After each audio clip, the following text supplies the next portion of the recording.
Hi, friends, and welcome to Talking with Famous People. This is the buffer-free live stream of your dreams.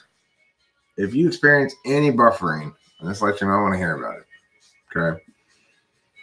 And if there is any buffering at all, it's my firm intention to run an Ethernet cable from my super fast internet to my computer to make sure there's no interruptions in the future. So I got Giggle Fiber, which motto of which is laughably better internet, and hopefully it lives up to its reputation. In order to get this internet, I had to go buy my own wireless router that was 1900 AC or better, which are expensive. Like I had to pay $150 for the router, but I like the idea of internet where you have to buy your own router because obviously it means that it's a little more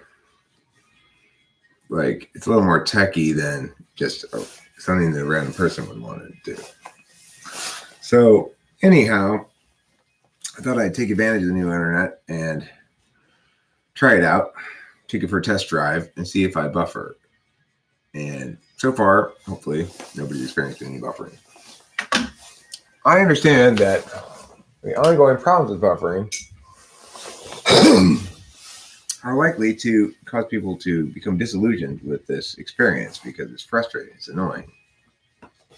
Oh, good. I was going to ask you to bring that over here. You read my mind. Look what Rachel has brought for me. It's a bong. What am I going to do with it? I want to smoke out of it. Now, maybe the title Buffer Free Live Stream is not very exciting. I don't know. But I'm willing to interested in talking about whatever. So if you have anything to say, if you have any questions about cognitive functions, about the size or color of your poo, or any other important matters, I'm here to answer all your questions with nonstop truth and wisdom. Nonstop. Well, what happened there, Eric? It stopped. You're right. Nonstop was a little bit of an exaggeration. Jupiter Brian. That's Jupiter Brain. Jupiter Brain. I prefer Jupiter Brian. I do too. I think we're gonna call you Jupiter Brian. Yeah. Okay. Okay, JB.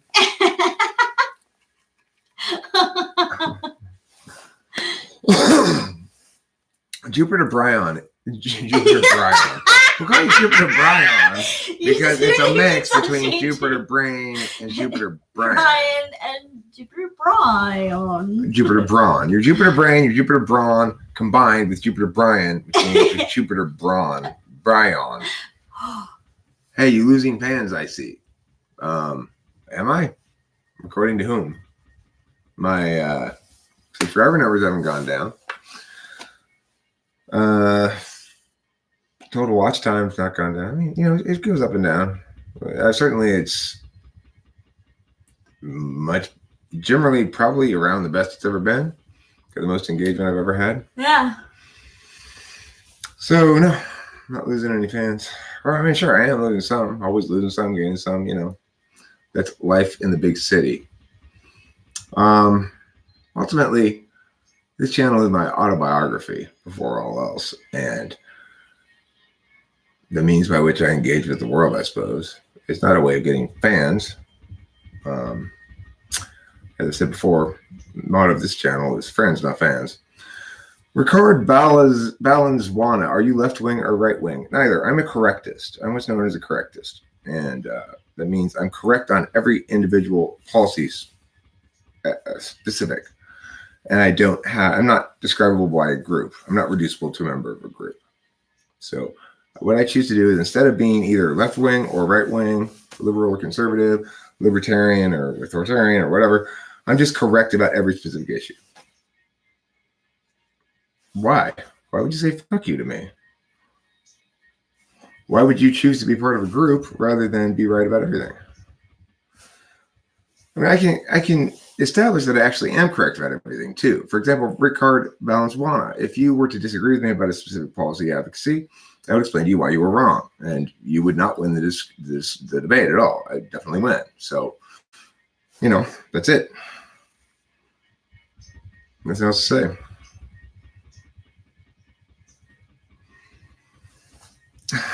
Is that normally how you kid? Fuck you! What? I'm kidding! Your brain's fine. Okay, slugger. Maybe with Would you go brain dead for one day for $100? No. Would you?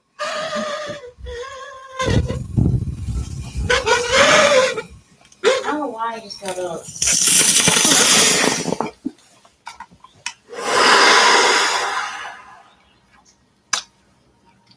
Why would you go brain dead for $10? Credzy. Because you're tired of having consciousness? Because you find consciousness an unbearable burden, or what? I didn't tell you any opinion, Ricard Valenzuela. I didn't tell you an opinion about anything in particular. You asked me for a self-assessment, which I gave you an objective one. If you want my opinion on something, I will tell you my policy advocacy for any particular policy question you want answered. And then you can say, that's my opinion, that's my position on it, and you disagree with it, and that's fine. But,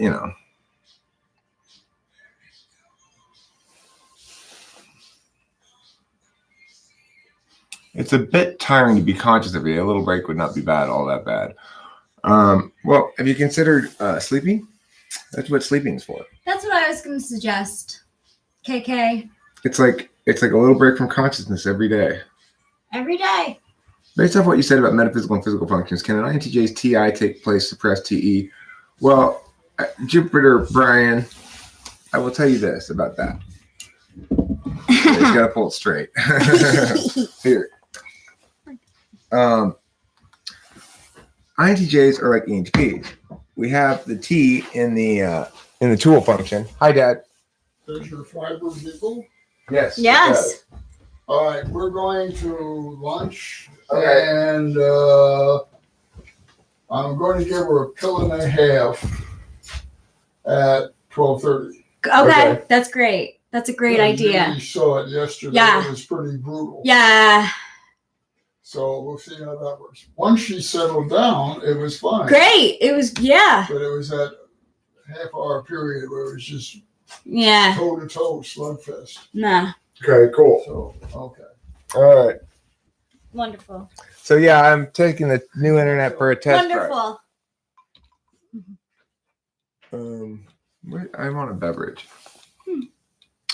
So, okay, INTJs are like ENTPs that got T in the second slot. When you got a tool function, your tool and your sixth slot work together quite often. In reality, what it boils down to being is for things where you're in control of the frame, you use your tool function. That's TE. For things where you're not in control of the frame, you use your sixth slot function, TI. For me, it's reversed. When I'm in control of the frame, I use TI. When I'm not in control of the frame, I use TE. KK, listen. I don't like the dark nihilism. Can you please be cheerful instead? Did you know that in Greek they call, like, there's a word for orgasm that's called like the little death. So maybe you should do that instead. You go to sleep, because they say like after you, so like they call it Mort. Yeah, exactly. Yep. That's French though. Oh, but yeah. So there's a Little painting. Death. Yeah, the little death. There's a painting that's called that, and it's Venus and Mars is asleep because it's supposed to be like post-coital, and he's asleep. Just kidding. LOL. The jokes today are flying fast and furious and don't seem very joke-like. Seriously. So anyhow, I made a video the other day that was about the prime directive, the notion that we have to understand personality or attention or functions through against some sort of universal metric for it to make sense. You have to have a prime directive that's driving the engine of everything that everything else can be an expression of, or else it's not really a function, right? It's something else.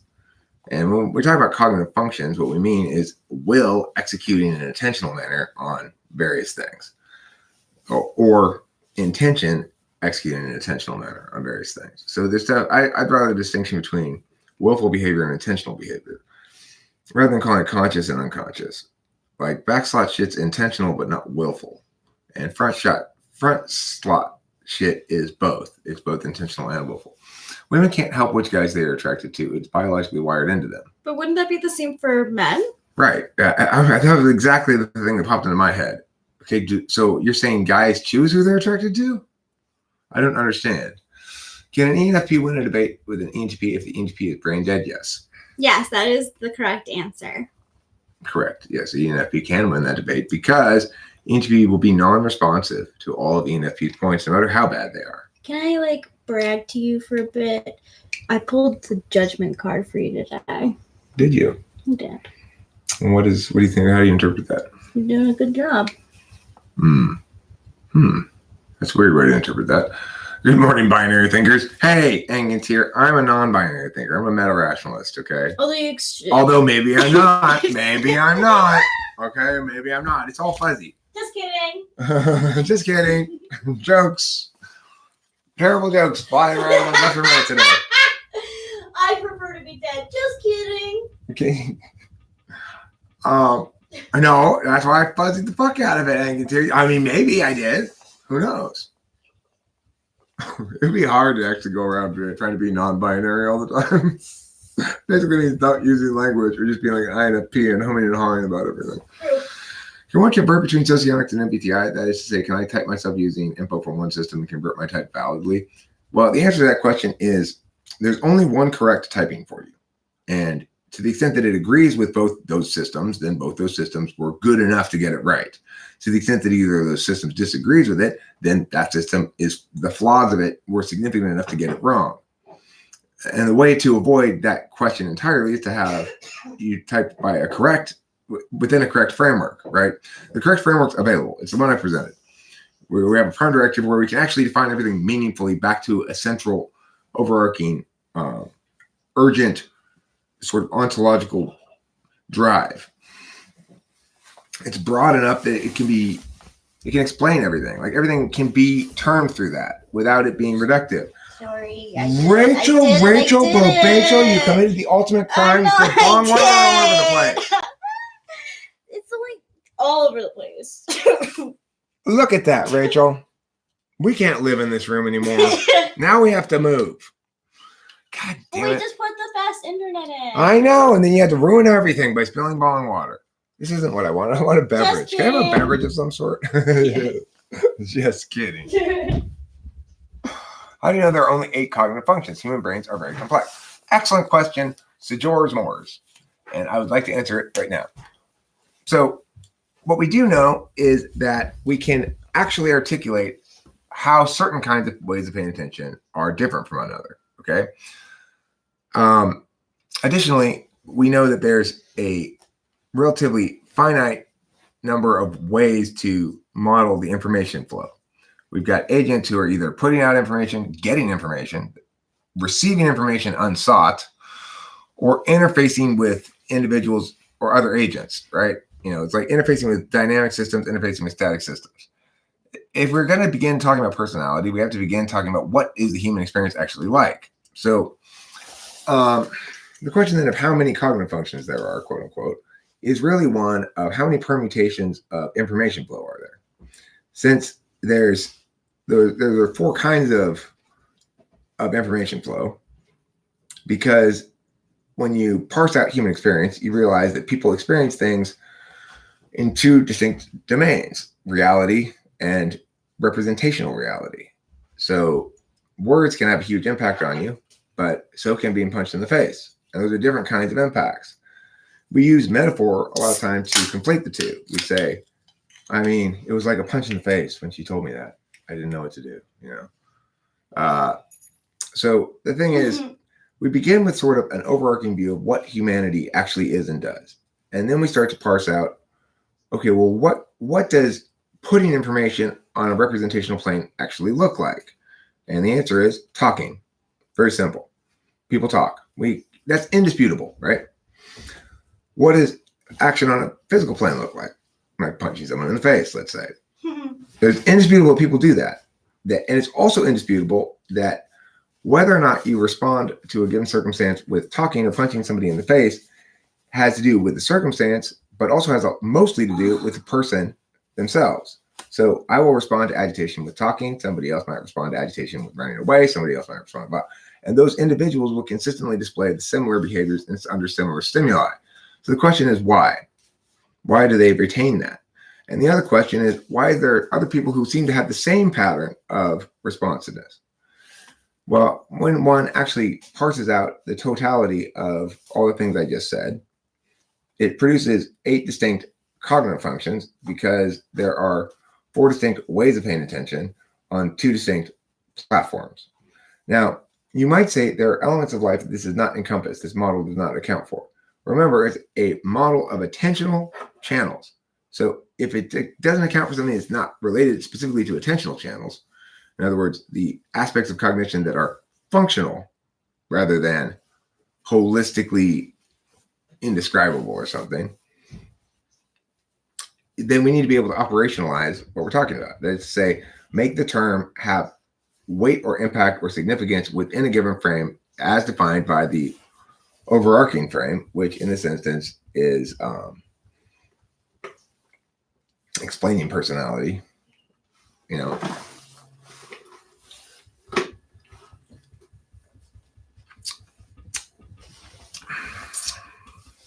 what would be the most argumentative NF?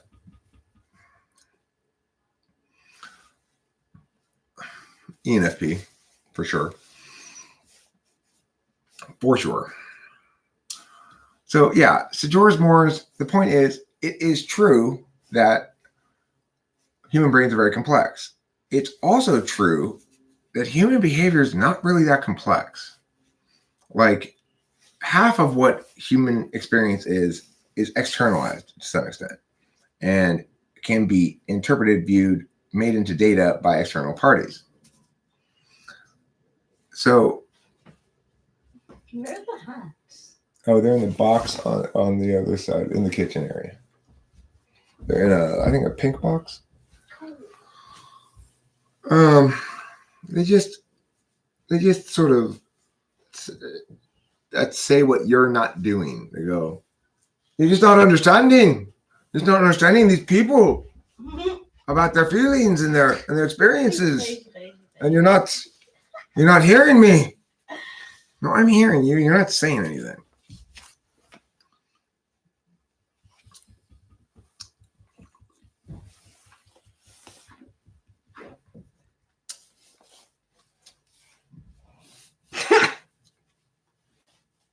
This pipe that Taylor's referring to shall henceforth be known as Squidward's Eyrie.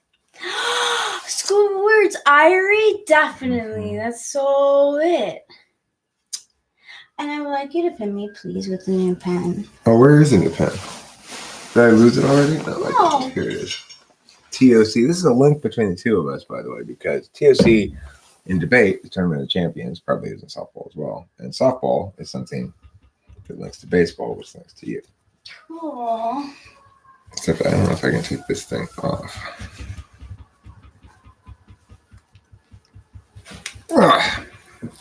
Okay. I'm map gassing the naming over here. Oh, good. I'm glad you have map gas. I need to get some map gas. I've been, it's like, it just goes to show you, my last relationship was such a metaphysical wet blanket that I stopped buying map gas. I just bought propane. It's like, ugh, my spells don't even work anymore. No point. I get that. INTPs and INTJs have a similar cognitive build, I would say. Their functions are all at a similar level of complexity and strength. Well, okay. The thing is, they've got a mirror build kind of each other. So you're sort of right, except with INTPs goes deliberation, action, knowledge,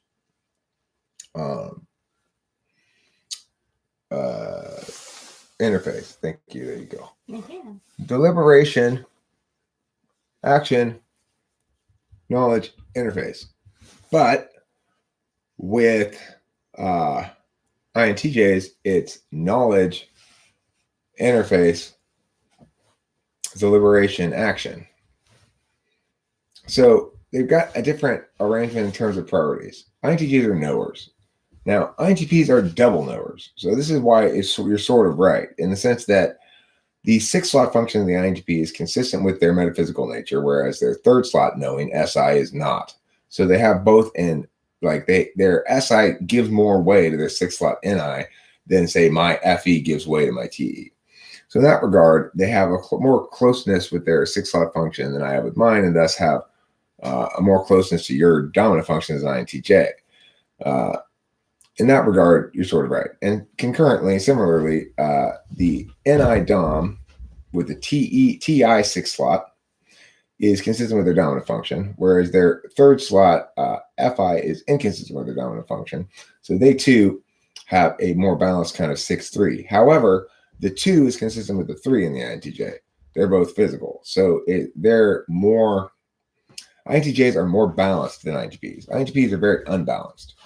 INTJs are NI, which is metaphysical, and then physical, physical, physical. INTPs are metaphysical, metaphysical, physical, metaphysical. So the thing is, that makes INTJs much more balanced in their fittedness in the 2 ecosystems than INTPs, who are much more fitted in the metaphysical ecosystem. The other thing I would say about it is there's a similar relationship with SE between INTPs and INTJs, because the 4th slot SE INTJ wants somebody else to provide the SE, although they're much better providing their own SE ultimately than INFJs, who are fairly weak at providing their own. True. Hold on a second. Really? Peter didn't teach you. This isn't a buffer-free live stream? Is this true? Is this true? Is anybody else buffering besides Peter Gentici? I want to know. Yeah, we really do. I got new internet. Yep, just today. And it's like the best internet I can get. It's super fast. Thank you, Angantir and Jupiter Brain. And Pope Oscillate and Desert INTJ. I appreciate that. Yes. Because I got the kind of internet that, like I said, I had to go out and buy a $160 wireless router in order to get this internet installed. Mm-hmm. And it's called Giggle Fiber. And it goes up to, I mean, on the test on the thing, when you test it with an adequate tester, it goes up to 250 on the downloads, and it hits about 27 on the uploads. So it should be. Hey, Winston's mom. Yeah, it shouldn't be. It shouldn't be a problem. Okay, cool, great. Glad to hear all that verified, because I was so done with having internet problems. It's just like, oh, I cannot bear this anymore. Seriously. And that's where the demonstrative TE comes in eventually. It's like, and that's a clear example of how TI takes over for TE most of the time.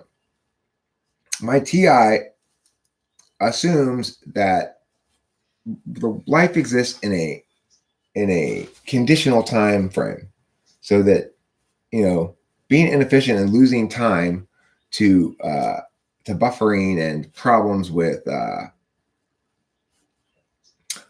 internet and such is a terrible price to pay.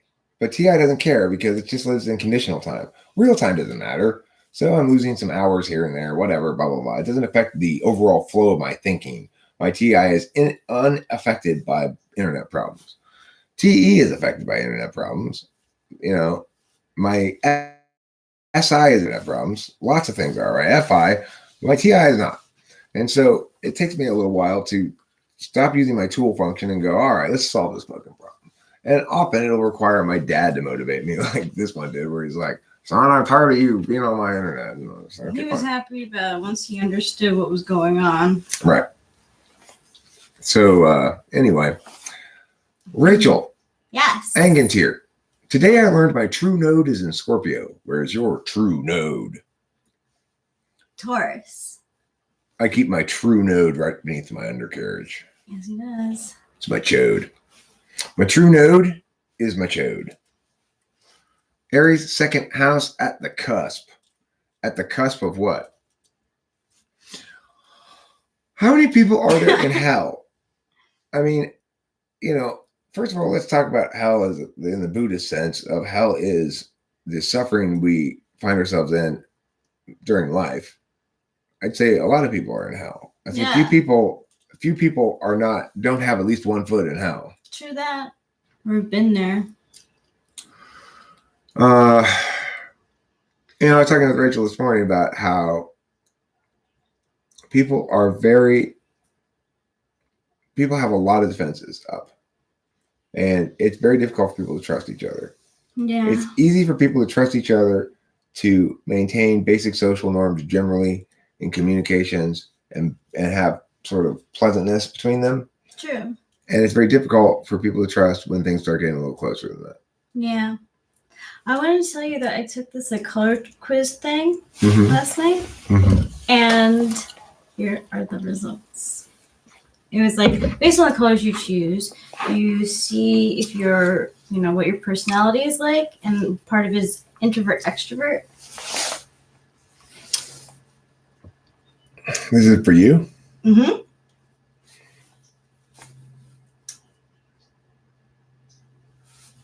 I mean, I would guess this is not surprising that that you get tested to say you're 48% extrovert, 52 introvert, because you've got extrovert feelings of tool function. So, okay, let me talk about R3SH, what he's saying. Mm-hmm. Okay, first of all, there are no such thing as, there are judging functions. It's TI and FI, and that's it. Okay? And so it does work equally well for both the judging functions. The physical one being FI, you're physically judging something with your emotions. If you know emotions well, you know that there's a physical sensation that goes along with it as well. It's that physical even. And then the metaphysical kind of deliberation is TI, where it tries to excise the mushiness from things and make it binary. It's binary thinking versus experiential thinking. Ooh. So it's absolutely perfect for judging functions. The other two, the interface functions, are not judging functions. They're interface functions. No, I know physical sensation is not FI. I'm saying FI is the physical variety of deliberation. It manifests physically in a lot of different ways. In other words, it's not representational. It's not a symbol of anything. It's the thing in itself, right? FI is not a symbol of something. It's the thing in itself. The word happy is a symbol of something. Being happy is the thing in itself. Correct or incorrect? Correct. Indisputable. Okay. I've also noted that there's even a physicality to it in terms of sensations. So when I have a sense of feeling emotional about Rachel, I'll get this incredible feeling going up and down in my chest, right? That doesn't mean it's SI just because it's a physical sensation. It's not SI. It's not feeling hungry. It's not feeling bright because I'm in bed. It's an emotional thing, right? So R3SH, or RESH, I guess. You are wrong. You are completely wrong. Entirely wrong. And I made it very clear why you're wrong. TE is clearly solvency in the physical world, whereas FE is solvency in the metaphysical world, to the extent that we understand that what I mean by metaphysical and physical is real and representational. For example, the guy who just came here and installed my internet, what do you want? This? That?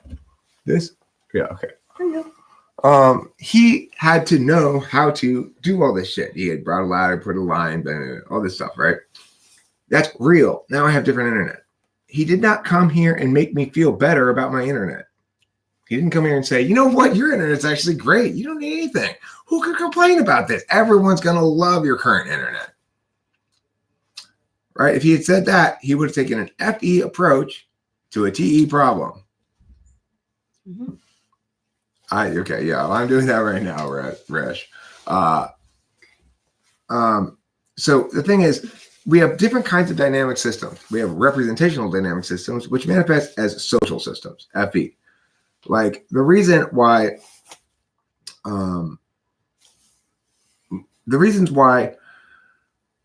this conversation is happening are mostly FETI reasons, but there's not a whole lot of TE here, except you could say that the explaining part is somehow renders it useful for others.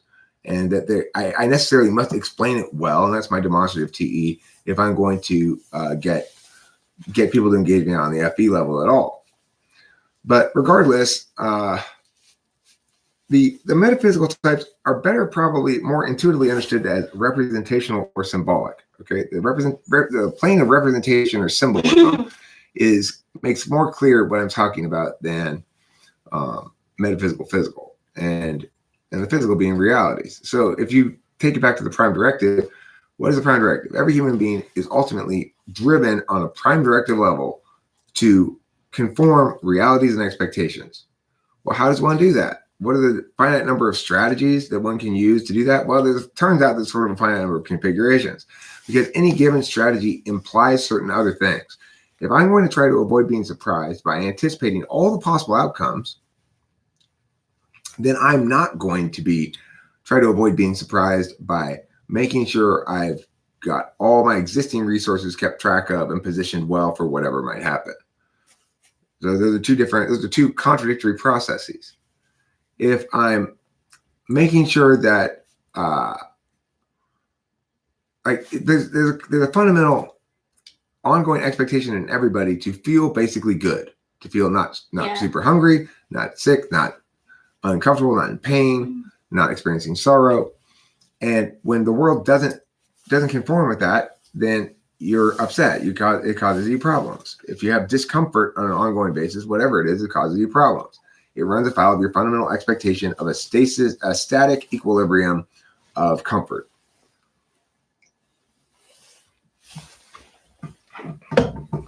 So if I'm focusing primarily on that, the body comfort thing, I don't want to be surprised by my body ever. Well, then I'm probably going to be surprised by people's talking sometimes. I'm focused so much on my own physical state that I'm not focused on the metaphysical plane enough, and people will catch me by surprise with what they say, and I won't be able to win any arguments and stuff like that. That means I'm like an ISFJ or an ISTJ. If you just want to be slightly brain dead, KK, why don't you drink some alcohol?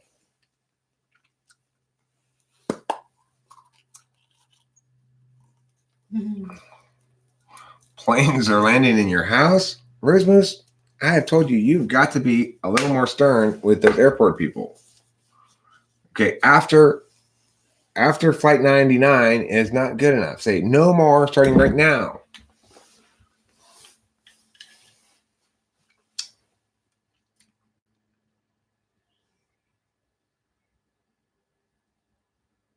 So what's the difference between SI attachment and FI attachment? SI attachment is familiarity. That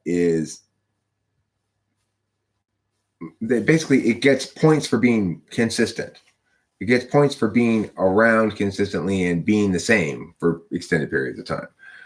So in that sense, you can be SI attached to something that's not good for you. You can get SI attached to a person who's abusive because they're familiar. You can get SI attached to being abused even because it's so familiar. But FI attachment links to how good something makes you feel or how precious you find it. So it's like I have both kinds of attachment to Rachel. I have SI attachment because I'm now very familiar to her and she's around, and so I expect, when I wake up in the morning, then I'm going to talk to Rachel. FI, I'm also FI attached, which means because the vast majority of our interactions produce positive feelings in both of us. Like 98% of our interactions produce positive feelings in both of us. And almost none of them produce any negative feelings. Seriously. So, I mean, what I'm talking about there is sometimes there might be an interaction that is not producing any negative emotions in me. And I might be triggered to have negative emotions by SI attachments.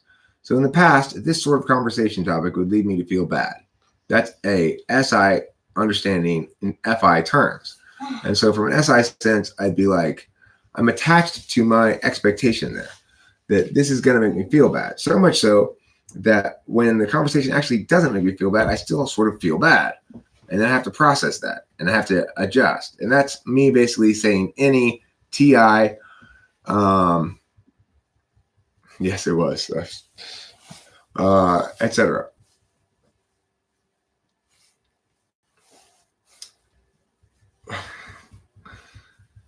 So I like that. Winston's mom. What'd she say? She's talking about those guys. Those two guys. So it's like FI then. FI when it gets attached to something, it gets attached because it finds that thing precious.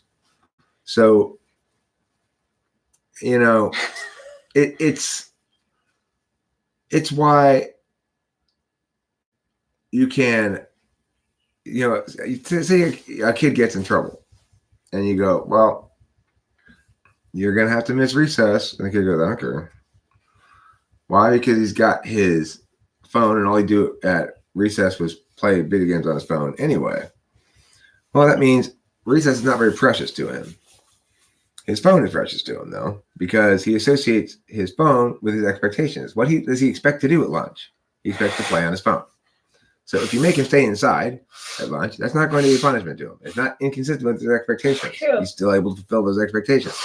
If you take his phone away and say, go play sports outside, go play at recess now. Here, I'm taking your phone away. You have to go play. That is going to upset him a great deal. He's not going to play. He's not going to have fun because you upturned his expectations. The reality he's experiencing is in contradiction with the reality he expected. My phone is precious to me because I put money into it too. I don't know. It was like a nice purchase for me. I felt like I would be upgrading in the things I enjoyed doing too. So that's a good way of using SI. It's not a way I normally use it, but it's a good point. It's like SI understands that you've invested something into something, and that investment has value. It's odd. You're not the first INFJ. Corey also uses this word more than I do.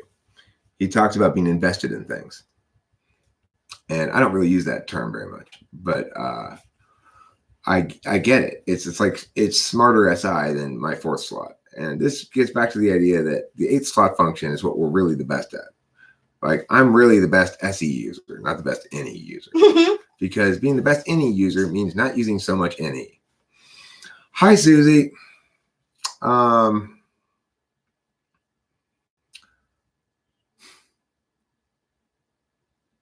heart is heavy a little bit over our little slap fight. So George Moore's, does autism disorder correlate with some cognitive functions? Look, the behaviors of autism or the appearance of autism is very much linked to INTJ specifically, because INTJ has no SI. It's really, it's 8th slot, but it's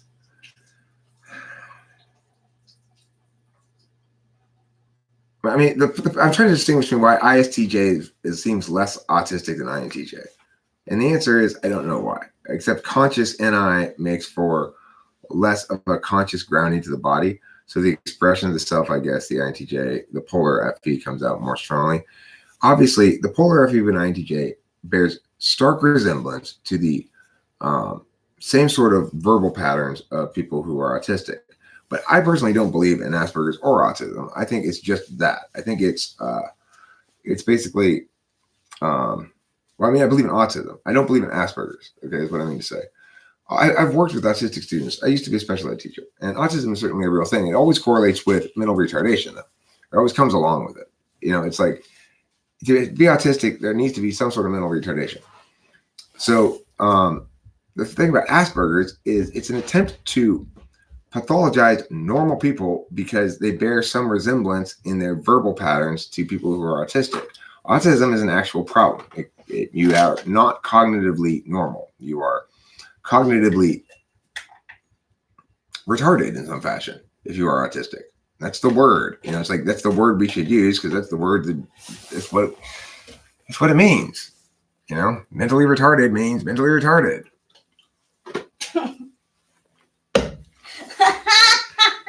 Real autistic people are, we can tell they're real autistic people because they are what? Mentally retarded. That's what. It's not, I'm not trying to shame them for it or anything. That's what they are. They have a cognitive disability. Their brain doesn't work right. INTJs are not that. Even if they sort of have a kind of robotic speech pattern that's kind of similar, or rather similar, it's still not, doesn't make them, it doesn't make it such that there's something wrong with them. And that's the problem with this whole fucking Asperger's thing. Oh, you're socially awkward. There's something wrong with you. You have Asperger's. You need to have ass in your mouth because you're so fucking wrong. There goes monetization. Right out the window. YouTube does not like monetizing me. They're like, half of my videos are like, no, not good enough, not clean enough, not tidy enough. Advertisers aren't going to like this. Hey.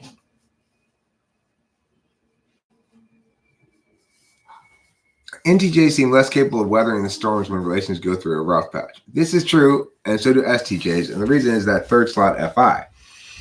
What gives them a great deal of satisfaction is to have and hold something that's precious.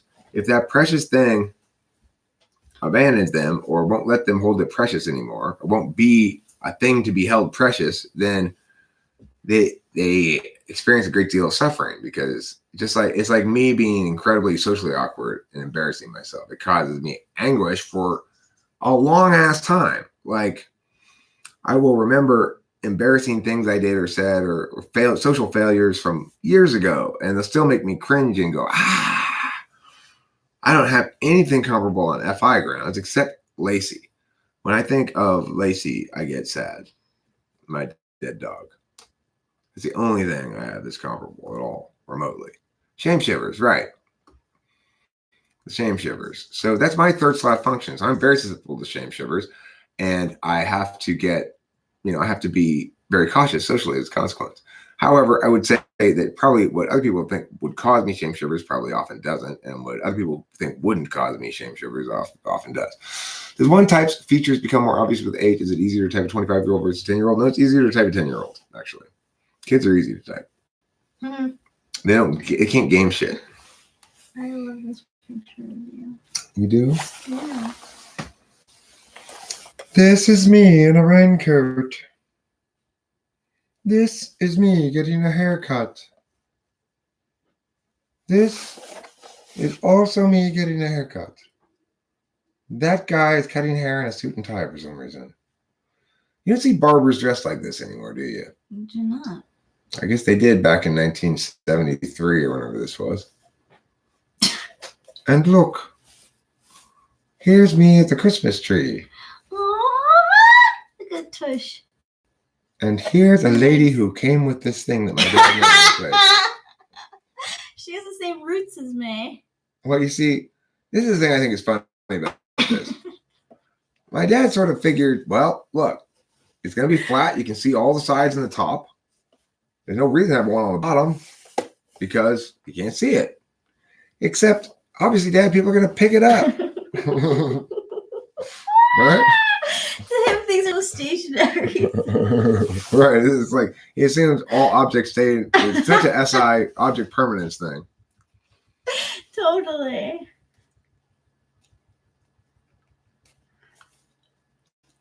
Sometimes I'm socially awkward. Sometimes I'm a Chad. I'm not especially much of a Chad. TE Dom's okay with moving shit around. Well, yeah. I mean, if they decide to do it, right? Like, my dad's fine with moving shit around, provided it's his plan to move shit around. If I move something, it's not, it's like, son, And the thing he does shit that is so confusing sometimes. Like this morning, I was in there, I was talking to him about. I wasn't talking to him. He was talking on the phone to Charlie, trying to get his figure out what's going on with his phone, his landline. And I went in there, and he's like, stop. He's like, come here, with his finger. And he points at the bill, and it is this cable bill. He points to this $12 charge for a second box, which is the box out here in our house, little back house there. So I'm like, okay, I guess he wants to pay for this box because we're the one using it. That's fine. I'll go get him the $15 or whatever. And then I go get him $15 and try to give it to him. And he's like, what are you doing? I'm like, what the fuck do you? What the fuck is this supposed? How am I supposed to interpret that thing? And it's like, no. And he's like, no, I'm just asking if you use that currently or if we should cancel it. How the fuck am I supposed to get that out of you pointing at a $12 charge to me? Oh my gosh. It's like, who's going to interpret it that way? Not me. I definitely did. And I would have thought the same thing. I'd be like, damn, am I in trouble?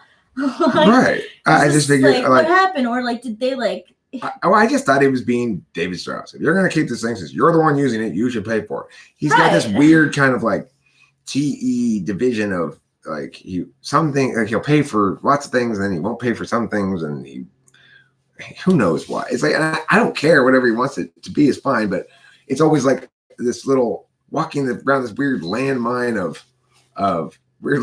of arbitrary line drawing that he does. ENFPA. Is that what you are, Cerelius? FI fourth, I guess. Yeah. I don't know what to make of it. My dad is such an ESTJ. It's crazy. Yeah. He's so textbook. It's nice. It's great. To look at. Yeah, study it. He does a great job of keeping shit running smoothly around here. He really that's does. For sure. He's like, there's always something. I'm like, I'm seeing it. I like the fact that Cerelius is an IMPT. It's a little different than an INTP. I see. Is it possible for an INFP to gain complete confidence in their type considering FINE?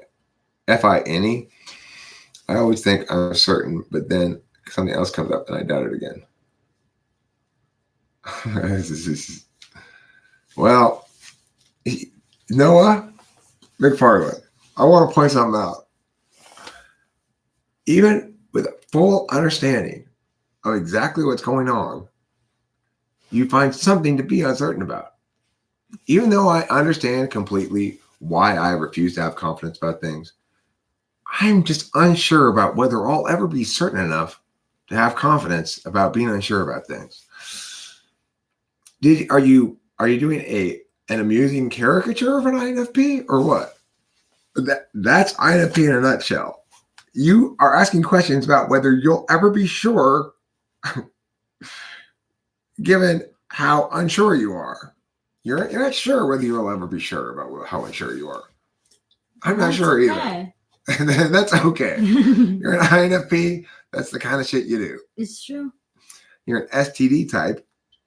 You mean you're a super transportation devotee? Ooh, I am too. You're really into buses and trains and boats and stuff? I'm a super transportation devotee. Ooh. Can you use an Enneagram tri-type to find out your MBTI code? Not very successfully, but I like to talk about Enneagram. Well, listen, if you're a Serbian terrorist, then I guess I'll take this opportunity to encourage you to leave the terrorism business, please. Turn yourself into the local terrorist police or something. I don't know. Don't engage in violence, please. Yeah, I agree. What does this? Can you read this and tell me what it means? Because I couldn't understand it. I think it means just that I.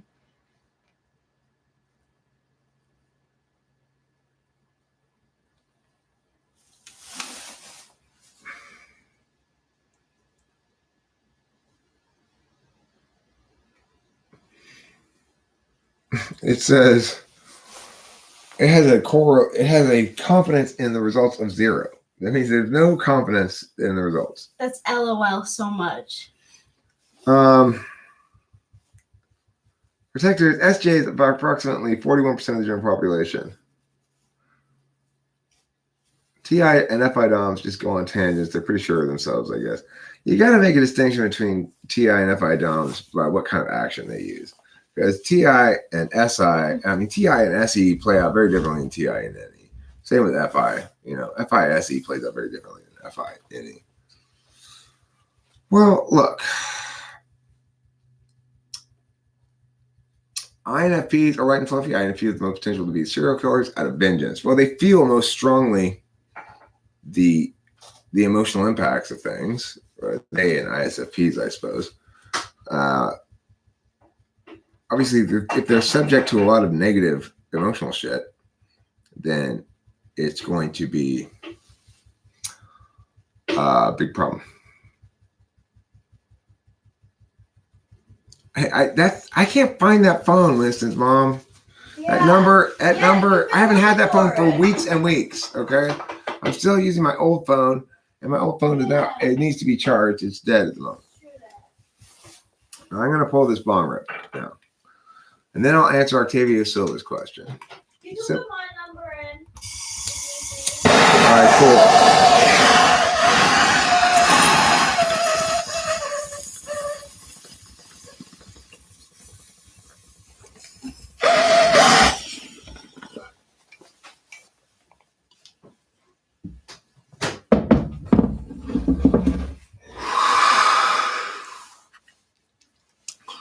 INFPs can have a challenging time because they exist in a world where they want to allow processes to develop in their own time without any hurry, so to speak.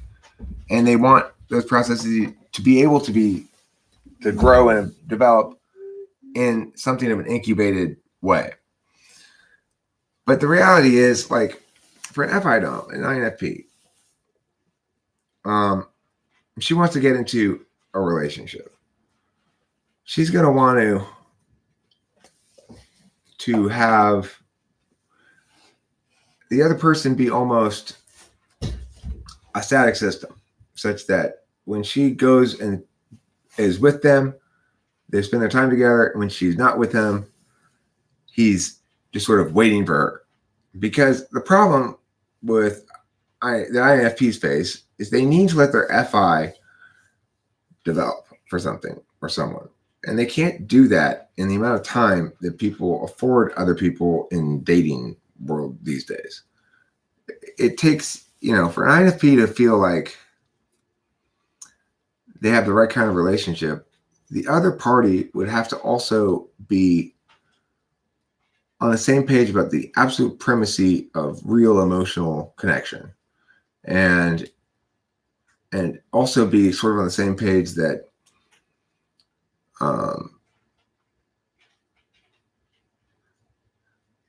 that's an end in itself and also an ongoing process that they're engaged in, sort of heating up that big dense rock, which will very slowly cool, just constantly heating it. It's challenging because it's like Rachel and I will go through periods of FI moistening, mutual moistening. Mm-hmm. And I like that, mutual moistening. Yeah, where we just lie down and go like, I love you, whatever. Yeah. And those things are great and very therapeutic.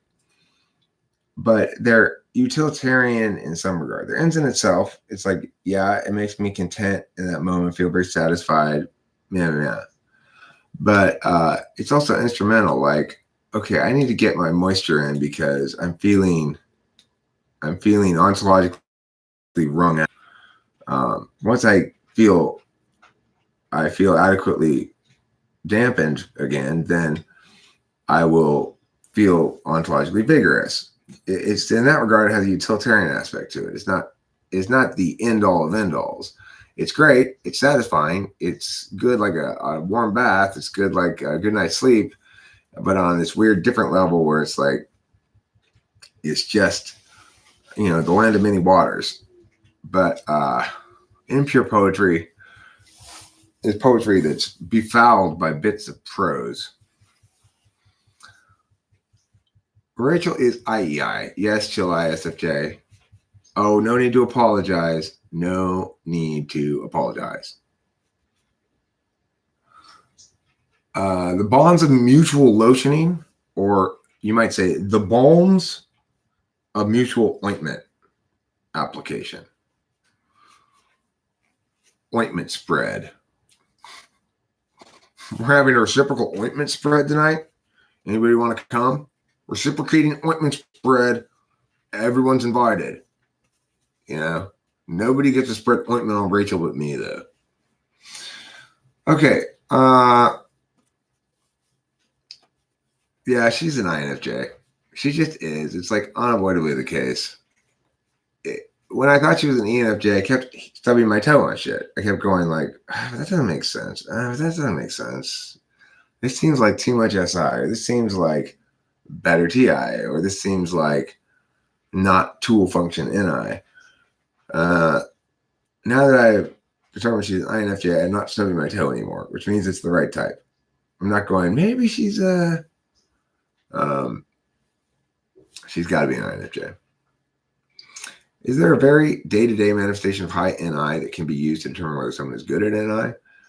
I mean, the thing is, it's easier to test whether someone's bad at SI.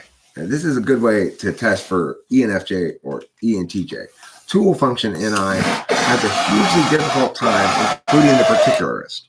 It's always about the universal.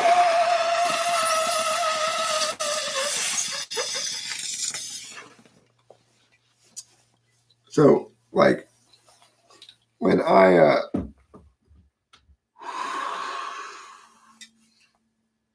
Rachel and I would have some dispute or something, we've had a couple of them, not very many, like count them on one hand for sure. The biggest one was when we had the plumbing problem here. When we had this night where we had to go, we were going to go spend the night at this hotel. It was Halloween. Rachel was very upset. She wasn't watching any Halloween movies. She wasn't able to. And I don't know. I don't know why. I really did want to watch something, man. Like, at least Buffy. That's exactly what I said. Well, I mean, I think what it was is we both felt the need at that point, sort of probationary period having come to an end, for there to be a testing of things. Mm-hmm. Neither of us really consciously, but I think we both felt the need for that. True. So, you know, when I once again heard what I deemed to be unacceptable waverings about her seriousness, it erupted into a big fight, quote unquote. But the thing is, for a big fight, it was nothing like big fights I had with my previous partner. And some of the central things that came up were basically issues of what it means for the other person to feel safe or commit, like they're in the right relationship. So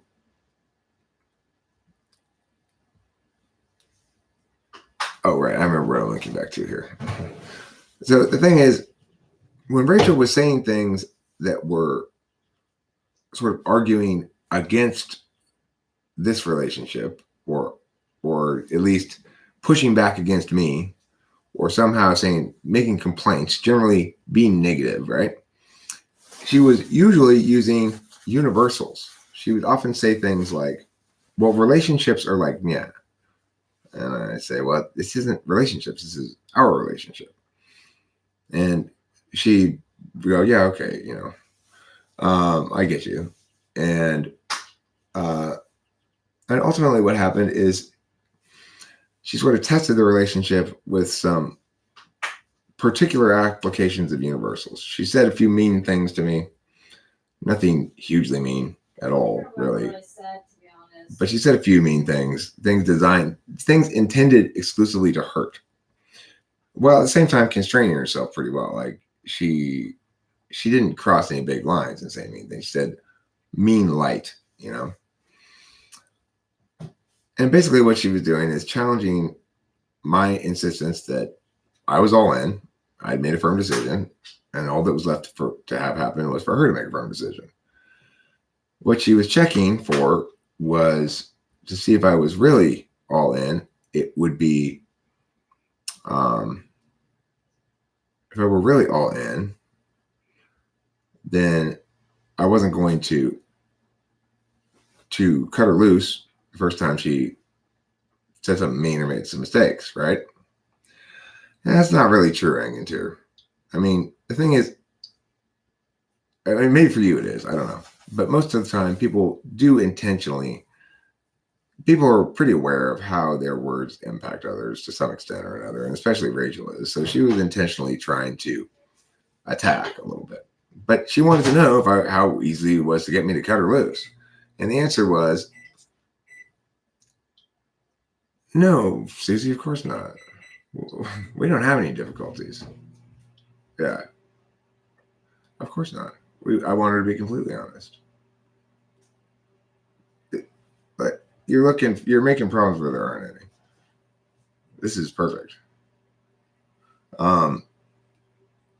So, which, yeah, she did say some mean things on purpose, but the reason was she wanted to make sure I was serious to some extent. At least unconsciously, I mean. It was like, okay, you say you're all in. Well, what if I'm a bitch? I'm still all in. But what she was looking for from me was for her to feel satisfied that I was all in, was that when she said something like, okay, well, maybe buy me a plane ticket or something, she wanted me to be like, no, don't go. Of course, my response was always, okay, I'll buy you a plane ticket right now.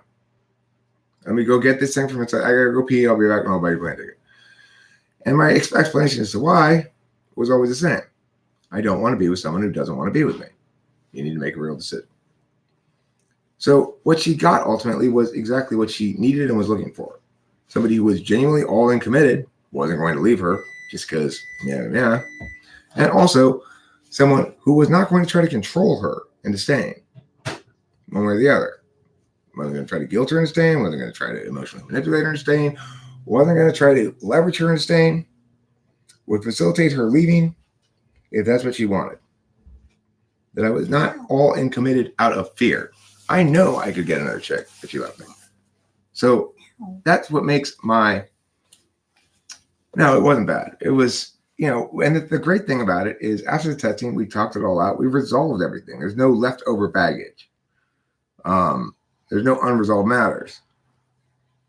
She displayed genuine vulnerability and that she was all in, MJ knows. MJ knows, yeah. Right, and the thing is, I passed all tests with flying colors because I've already 100%. I have my system already worked out. I know how to do this shit. Right, and he explained that. He's already has, but it was a nice reminder. And it's great to see it work out positively instead of negatively. Absolutely. When you were saying checking, it just reminds me of hockey. Sometimes people give a little check, you know what I mean? That's defense in hockey, but naturally, I'm actually an offensive player. So. My INFJ doesn't say that. Well, she does say things like, you're the best. Mm-hmm. You're always so great, or things like that. But no, we don't talk to each other like that at all. Like I said, 98 to 99% of our interactions are affirming, positive, happy to. No, she won't. There's zero chance she's going to do that, Brian Goss. Because why? We talk about how we interact with each other all the time. We have the meta level conversation. No, she won't. Unless she's right. I don't think I've actually ever said that to any. Well, no, because I would always talk to you before. She's not trying to control me, and I'm not trying to control her. Oh no. We're working together as a team, as a true partnership. Really? And we both want each other to have each other's own autonomous interests and needs and wants fulfilled. Oh my gosh, I'm such a klutz today. You spilled more coffee on yourself? Yeah. Well, that's what laundry's for, I guess. Well, Brian Goss, here's the thing. There's nothing to complain about. If she knows his patterns and discusses them with me, that's fine. I'm interested in seeing those patterns. Exactly. The thing is, one thing that probably sets me up well to be with an INFJ is I already have established I walk a narrow path and want to continue walking a narrow path and like it to get even narrower. So to the extent that she is correct about truths that will usefully cascade down, which they tend to for me. If there's a truth that I embrace as true, it usually will impact cascade on a cascading level, depending on where it is up in the framework, So that's a good thing. I'm not concerned about that. If she's wrong, she will run into an immovable object. She knows this. She won't supervise me. That's not her type. We're not that type. We're mirage types. I always refer to them as best friend types. What will happen is we'll make each other somewhat lazy. She makes me a little bit lazy. I like that though. I love being lazy with her. It's great. My life up until this being here has only been rush. This is a very nice change of pace. I'm thoroughly enjoying it and thoroughly grateful. It's amazing. Well, no, McFarland, the relationship will go wherever it goes. That's true. There's no point in discussing negatives that aren't real or trying to implant them. That's true and is directed at Brian Goss, I'm sure. Except I'm not worried about being controlled by Brian Goss's words, because my words have been spoken as well and are more powerful on a number of different levels. Mirage relations are relationship love affairs while on a holiday. Well, this is like a holiday. And I do think it is the case that Rachel and I would probably be less smoothly, perfectly compatible if we had more stressors on us. Our relationship is being incubated in a beautifully stressor-free environment where I have fewer responsibilities than I've ever had since I left home. And I actually get to just sort of play and relax. And, my girlfriend and I, like, our jobs are basically being part of this family. I have additional work and money just coming in and stuff a little bit, but that's basically our job right now, is be part of this family. It is. And love my parents and help take care of my mom and stuff like that. And it's a great, weird kind of situation to be in. Having an ESTJ overseeing everything, being the sort of patriarch in charge and make sure everything goes smoothly. And family time and he's the one who suggested the trip, and it's wonderful. Mm-hmm. We're going to Hawaii in February. The thing is, you might say then, well, and that's not a good or healthy relationship, Eric, because it's sort of a mirage. It's a beautiful thing that happens when you're not actually living in real life. Except this kind of is my real life, and I don't plan to burden myself with petty responsibilities. So I plan to eliminate those, continue to keep those out of my life as much as possible. Now, eventually I'll have big responsibilities, but I think the particulars become probably determinant when you start mixing in being president. It's more the particulars that are going to determine that relationship than the universals about the type. So I don't know. I'm not worried about it. I think Rachel and I are going to be together for a long time. I hope forever. Me too. I mean, we both keep saying that. I believe you. It's true. It's absolutely true. I do want to be with you forever. I hope that we stay together forever. I think we will. I am also, though, I'm very interested in seeing how our next fight goes. I want to know how it goes, and I want to see what, it's like, is there a little bit of sort of a little wait and see on what happens when things go south? Yeah, sure. You never know how things are going to go when things go south until things go south.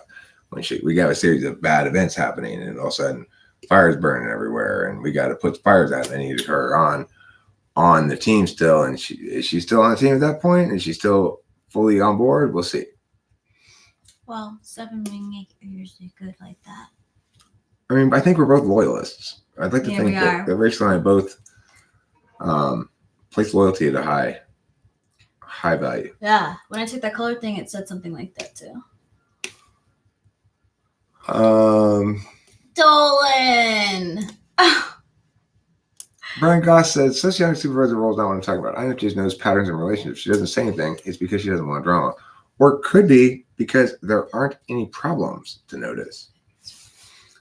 The thing is, let's say, give me an example of one such pattern, Brian Goss, that one might note that an INFJ might have a problem with.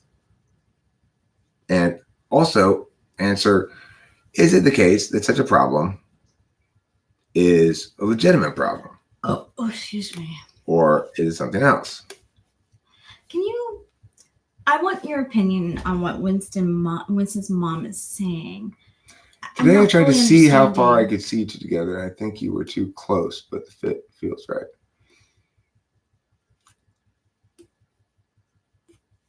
Like close encounters? I think what she means is it's too soon to tell how far we're going to be together, but that it feels like the right fit.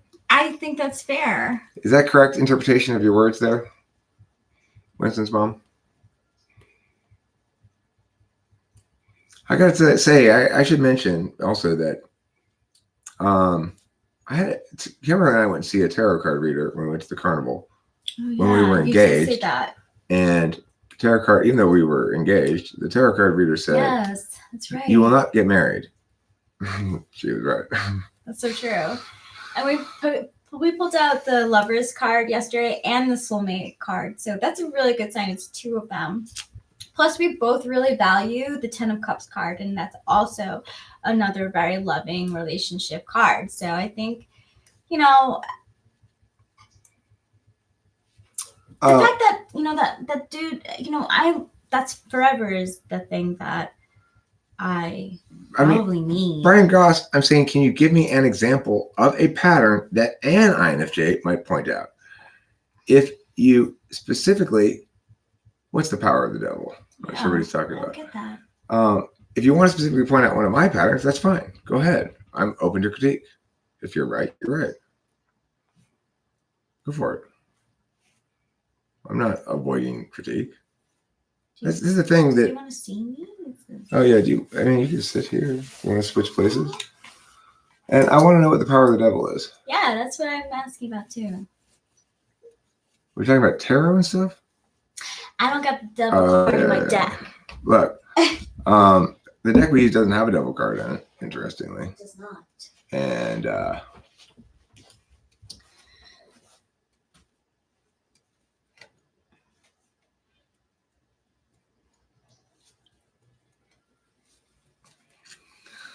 depends how you use it.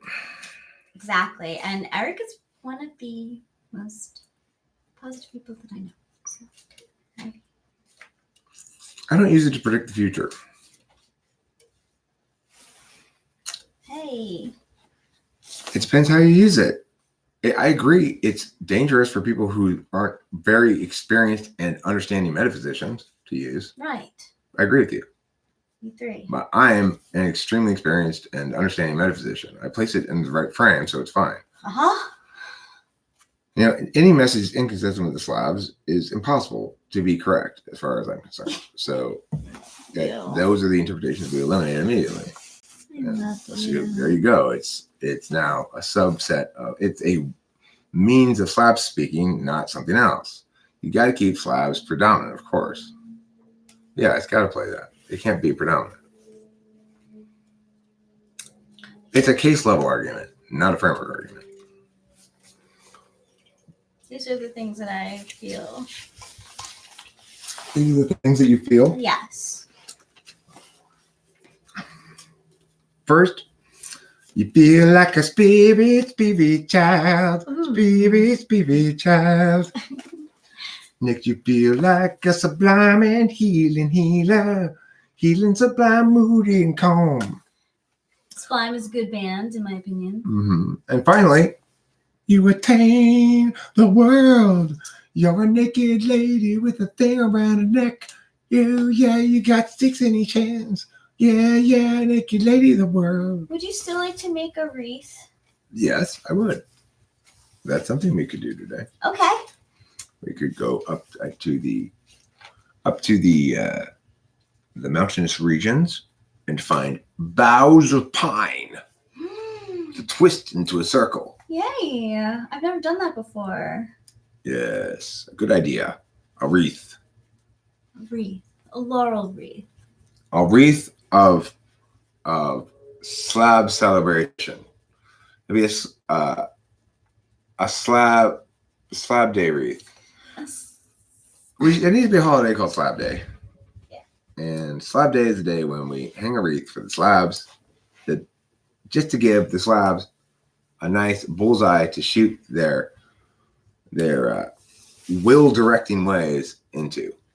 I'm not a slab, Bruce Wayne, but I am probably a slab sink.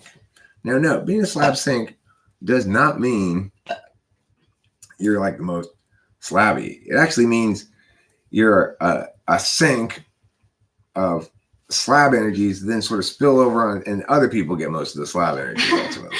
I think your mom is slab. There's no people can't be slabs. People can have a very distinct relationship with slabs. Okay, like I'm a slab sink probably, yeah. or you can try to be a slab jockey. That's a risky business. If you think you're directing it too much, being a slab jockey means willfully doing no directing and letting your below the waist direct as it gleans it ought from vibrations from the slab without any conscious awareness of you. So that's what the term Prince of Dark Arguments applied to me. It refers to this specific capacity of, or specific habit of laying the groundwork for things without having any conscious awareness that I'm doing that. But obviously doing that when it gets to the point where the groundwork needed to have been laid, you know? Card for you. Hello there. Hello there with like a card, Rachel. Sure. That's just a really fat slab, Eric. What's a really fat slab? Your butt. My butt? My butt's a fat slab? Ooh. Uh-oh. Card for you. Hello there. I've got some bad news, my friend. But perhaps not bad news. Remember, this is sorrow, anguish, and crisis, sob. Look, this can occur on a concrete level, on a metaphysical level, or on a meta level. Like, it could be as concrete as loss of something, but that necessarily doesn't have to be related directly to you. It doesn't have to be your loss. It doesn't have to be your sorrow, anguish, or whatever. It could be that somebody else's sorrow, anguish is playing a role in your life. Like, maybe somebody close to you has experienced a great loss, and now that's interfering with your plans to go to the amusement park, because now you got to pretend to be all sad because they're all sad. So it could be something like that, you know. However, it could be on a meta level, like you need to muse about how sorrow plays a role in the world. Maybe you're being too glib about important things. That's another kind of interpretation of it. So, you know, it's easy to misinterpret these things as too literal and like as predictive. They're not intended to be predictive. If they are predictive, they're only conditionally so. If Mia and Mia, if I pull 4-card pulls, some of them pull out and they look like conditionalities. If Mia and Mia, then Mia. Some of them I pull out and they look like, as I pulled for Rachel this morning, look like id, ego, superego. Yep. Some of them I pull out, it looks like right path, wrong path, outcome. But if it does look like that, then the outcome is going to be maybe the Wheel of Fortune card, unknown, you know? Fortune. Yeah, exactly. I did want to make a note too that it is Mercury retrograde and swords are air. So you might have been talking to people and for some reason, or maybe you've been very communicative and maybe things are weighing on your mind, but it'll pass.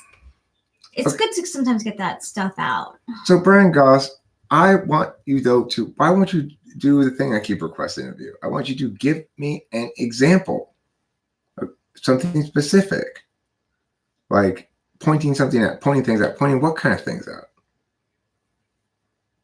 Give me an example. Speaking of tarot, the beta quadrant is swords and the gamma quadrant is pentacles, would the alpha quadrant be cups or wands? Okay, so good question, Pope Ocelot. And let me link you to our card tarot matchup. Yeah. Okay, but give me an example of a behavior, right? Because it has to be a behavior. if you say, well, like she's going to point out that you every time you walk past her, you smear your boogers on her.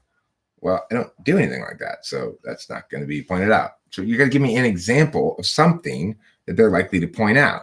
Something I need to know. Are you saying they're pointing out something that's totally legitimate and they're annoyed by it? I need an example, right? Or are you saying they're pointing out something that's illegitimate and you need to actually do something about it? For example, basically, Brian Goss, behavioral critiques are good or bad depending on specifically what they are. They're always a class of critique that's okay, a behavioral critique. Behavioral critique is always okay. Whether or not it's valid or not depends on whether it's right or wrong. Ontological critiques are not okay. Relational critiques are not okay. But behavioral critiques are okay. So I wouldn't want to be with somebody who wouldn't critique my behavior at all. I love you so much. Can you pin me again, please? So here's an example, Swift Eagle says. In the live stream where you stated she caught you in a lie.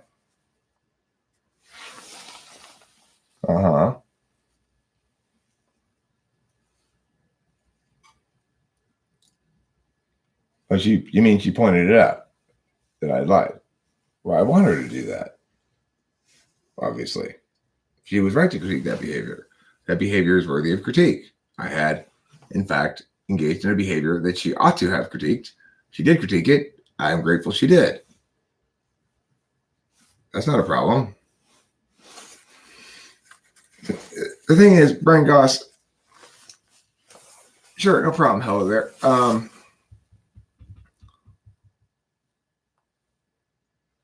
You're welcome. Hello there. We can always make a determination about whether a behavior ought to be critiqued or not. There's always going to be a clear binary on that. And there's a clear response pattern.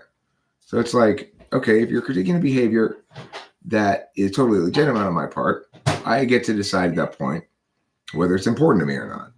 And if it's not important to me, then I might be willing to change that behavior. If it's either ingrained or important to me, I might say, well, I'm not going to change that behavior, so there's no point in critiquing it because it's totally legitimate. It's not, your critique is arbitrary. You can still make an arbitrary critique, but we have to agree that it's an arbitrary critique rather than a justified critique. If it's a justified critique, then I do need to change the behavior. So it's very simple. Everything's very simple. Yes. People make things much more complicated than they have to be because they try to avoid. Yeah, you can't have another card. So because it's like people want to avoid accountability. All the problems in relationships and life and whatever, they seem to be about avoiding real accountability. It's like, okay, well, then what if we can't come to an agreement about this? What does that mean? It means somebody needs to make a real decision about what they want to do about it, whether they want to let it go really, or, it's like people don't want to make real decisions. Like you say, you want someone to point out where you have done something wrong and then you will change it, but you will only change if you agree. Right. That's true, Brian. But see, the thing is, we'll agree about that process. So if she's saying I've done something wrong, then all she has to do is point out where I've wronged her. In other words, where she had a legitimate expectation that I failed to meet. Whoa. It's that simple. And if we can't agree on that, whether or not an expectation was legitimate, then we need to go back and discuss what methodologies we're each using to legitimize that questions like that and agree on that process first. But we already agree on that process. So it's not a problem. These things are very simple. If everybody just does it the way I do it, then nobody would have any problems. And if, in fact, I'm not willing to change, I don't agree that it's wrong, and she agrees that it's not wrong but thinks it's important for me to change, then she has a decision to make. How important is it? Is it a deal breaker? Or is it something she needs to let go of and be okay with? And truthfully, it's the way that we're doing it. We're both doing it, right? No, like I feel like we both are. Both doing what? Working on the relationship in the way, like, right. I agree with you. You're saying you should agree with that. What I'm saying. Yeah, we don't. We're both very reasonable. Team, it's like team stuff. It's easy. Right, it's easy. Right. It's easy. We're both very reasonable. You don't need to use any big words. It's not about big words, Swift Eagle, to say you have to articulate themselves in the same way I do. It's just about being being honest and accepting responsibility for everything that you have responsibility for, which is simply like your choices, right? Your choices and your words. Yeah. That's what you have responsibility for. Your choices and your words. This is for hello there. Hello there. Spirit child. You got spirit child cup. Feeling it. Intuition. It's time to use your intuition to send a special message to that sorrow you've been thinking about. Go away to another tomorrow. I have some videos where I type kids, actually, and then elementary school kids. You could look them up. I think there's one of them called, it has the word 5th grade in it. It's pretty easy to type kids. You just ask them the same sort of questions you do adults, except they don't have any understanding of how to game it because they don't know anything about cognitive functions at all. Okay, well, if it's a deal breaker for her, then it's a deal breaker for her. I'm not going to try to compel her to stay. I think we both understand that, but the thing is, we've talked about what comprise deal breakers to some extent. We could probably talk about it more. I'm glad you're bringing it up. But I think we basically agree. Yeah. We spent quite a bit of time asking. My deal breakers. Cheating is a deal breaker. Cheating is a deal breaker. Yeah, like lying about cheating or like anything that has to do with like lying to the significant other on a regular basis or having significant lies to the significant other is a deal breaker for both of us because we expect it to be no trust, I guess that is. No trust is kind of a deal breaker. Yeah, we have to trust each other. We have to be able to trust each other. Yeah. It's not about big words, it's about the way the inflections of the definitions of said words are used. The inflections of the definitions? What the hell does that mean? Since when does a definition have inflection? I do think deal breakers might change and evolve over time. Always worth revisiting. I agree with you. It's one of the things I kind of had to come to terms with at the beginning of this relationship. What? No matter what words we say to each other, it's not really possible for either of us to correctly believe that we will 100% forever be together. It might not work out that way. It's sad for me to think about it that way. I don't like to live in a reality in which it's possible that this doesn't work out. Right. But we both feel that. Right. Neither of us want it to not work out, but we both understand. The goal is the same. We both want to be together forever. So, if the goal is the same, I think that's like a pretty good thing, no? Right? Yeah. I think it's great. Yeah. I do think deal breakers might evolve and change over time, always worth visiting. Cheating's always a deal breaker, of course, for both of us. 100%. We're both hardcore about that too. And Norman Watts says, please help. What type is Louis Theroux? I don't even know who that is. Louis Theroux? What constitutes cheating? I mean, we've talked about that as well to some extent. We talked about emotional, quote unquote, emotional cheating.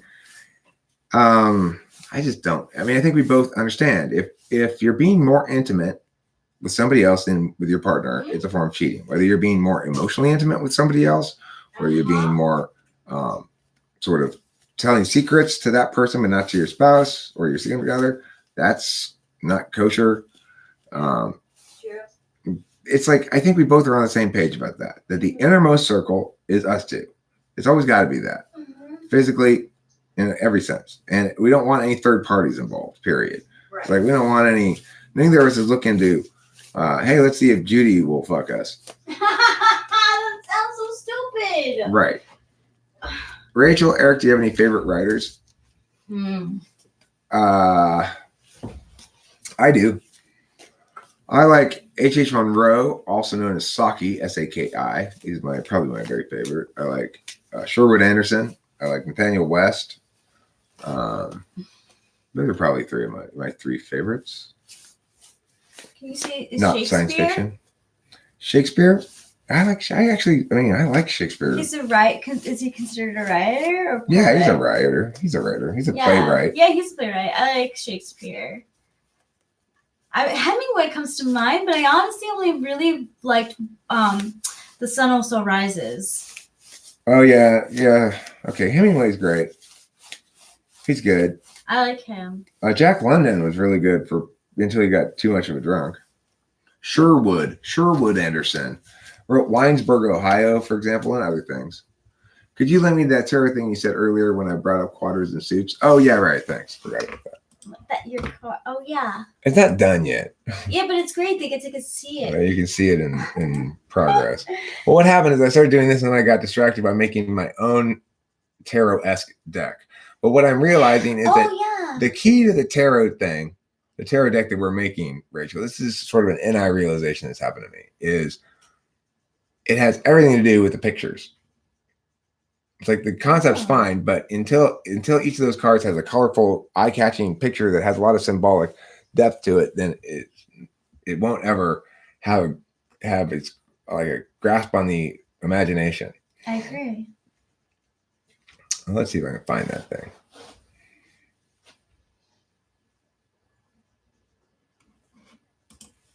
Here it is. Tarot type link table. So you can see how I'm going about doing this. Get shareable link, get shareable link, get shareable link, get shareable link. I've got shareable link, I've got shareable link, I've got shareable link, I've got shareable link.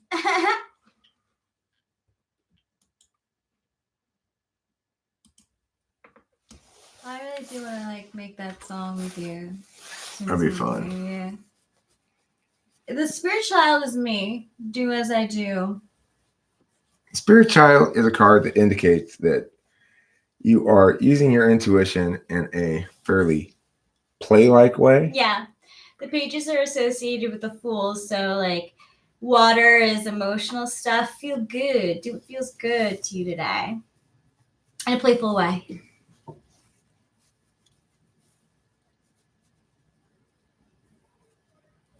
Yeah, I would like to finish that document. I'm glad you brought that back to my attention. That makes me feel like making love, as they say in the rock song. I feel like making love. Down, down, down, down, down, down, down, down. Feel like making love. Exactly. Exactly. Sean, Ryan, Barron. You know what I love? I love sentences that begin with, Eric, you should. Those are my very favorite sentences. Love those. I apologize if I word things like that. I don't really care. It's fine. I'm used to it. Here you go, Sean. This is your card. Victory. Oh my gosh. Victor victorious. Oh my gosh. Oh my gosh. Oh my gosh. Look at that. 6 of rods. Oh my gosh. Kudos to you and your victory. Triumph for you, you see. And happy day. You're on a horse with the wreath. Okay, Eric, is inferring symbolic meaning an NI thing, or is that a trait of intuition in general? Well, it's of intuition in general because NI says, here's what the meaning of it is. NE says, here's some other possible meanings. And so it's why NE DOMs and NI DOMs tend to communicate, at least successfully, more obviously a lot more so INFJs and ENTPs than INTJs and ENTPs, but still with INTJs as well, because at least we're operating in the same currency, truth. Okay. For your genitals, here you go. Hello there, genitals. I'm going to pull a 3 pull for you. Pull number 1.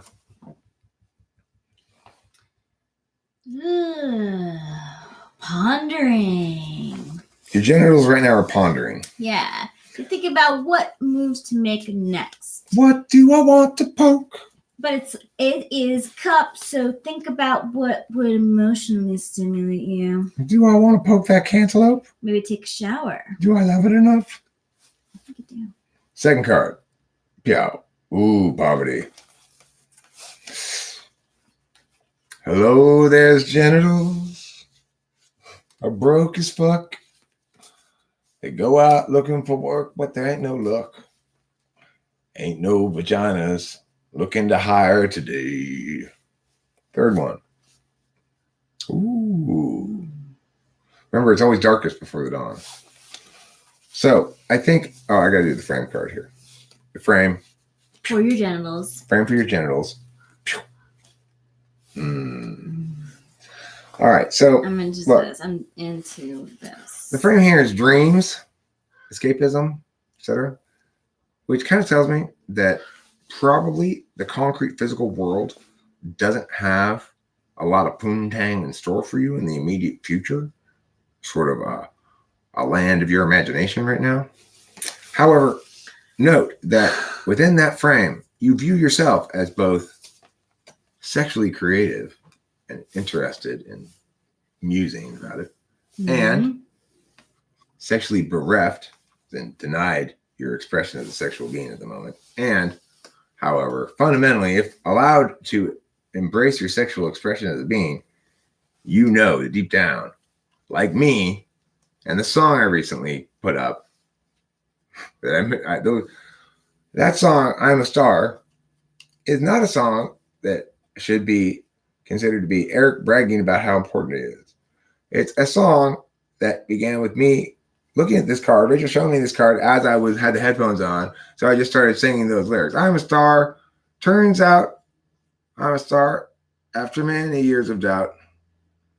I'm a star pouring water from these jugs. Right?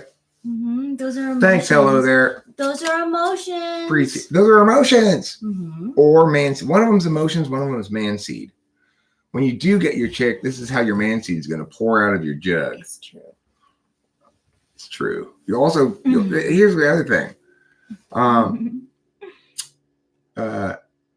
Be aware when you do find the one and you start having that hump fest 3,000 you always dreamed of, you're going to break out. You're going to get a lot of pimples.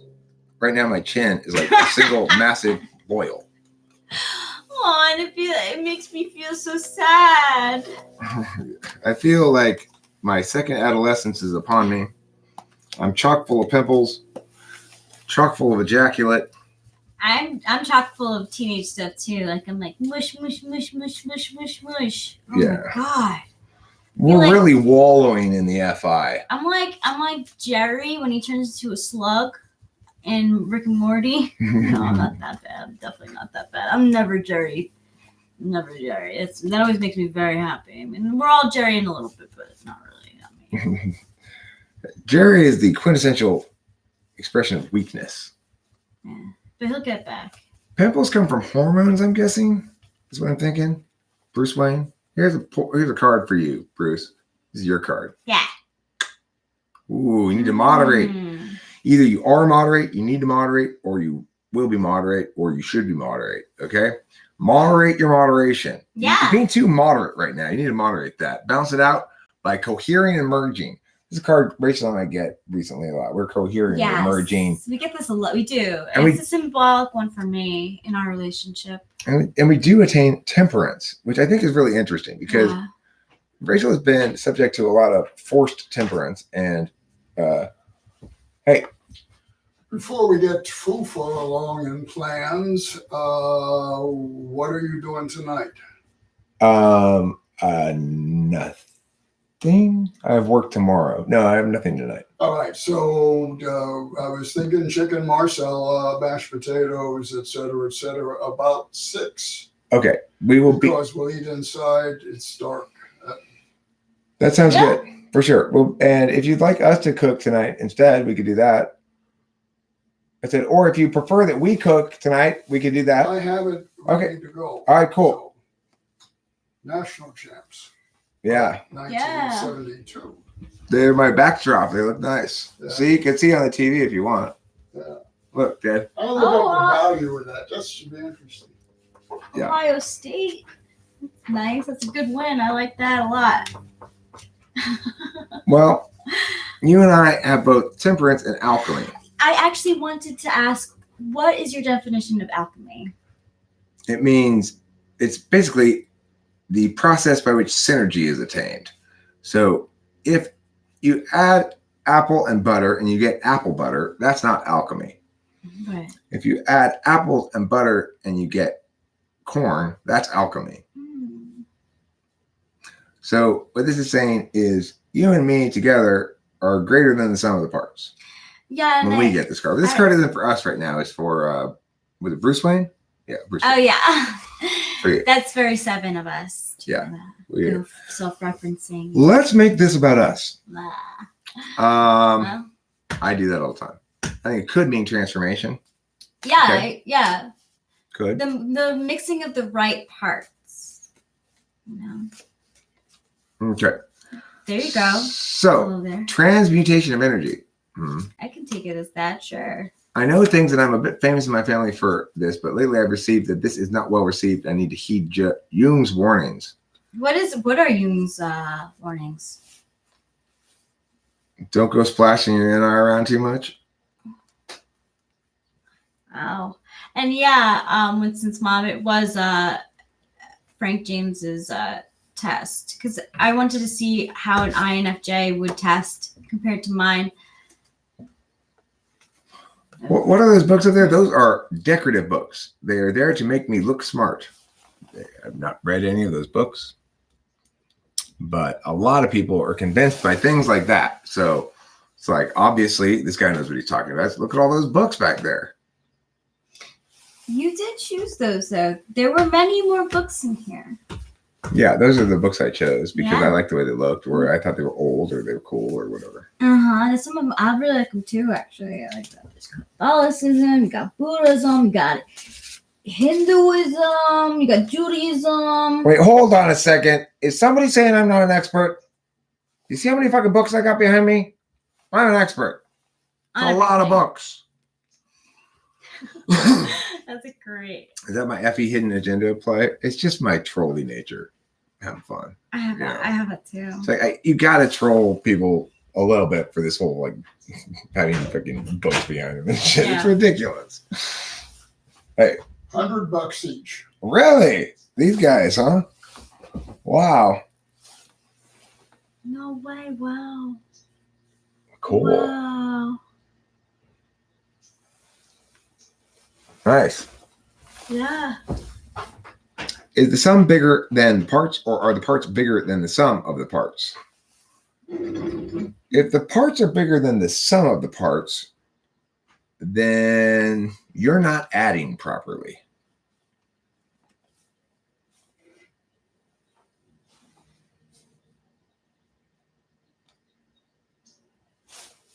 This is what I pull for you, Ruse Moose.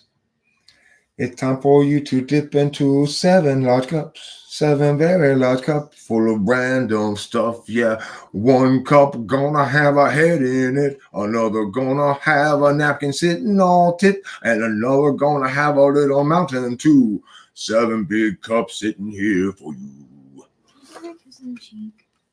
Can you get it? Are you gonna kiss my cheek? Can I kiss your cheek? I love you. I love you too. I love you. Sue hate a voodoo. Sue hate a voodoo yourself.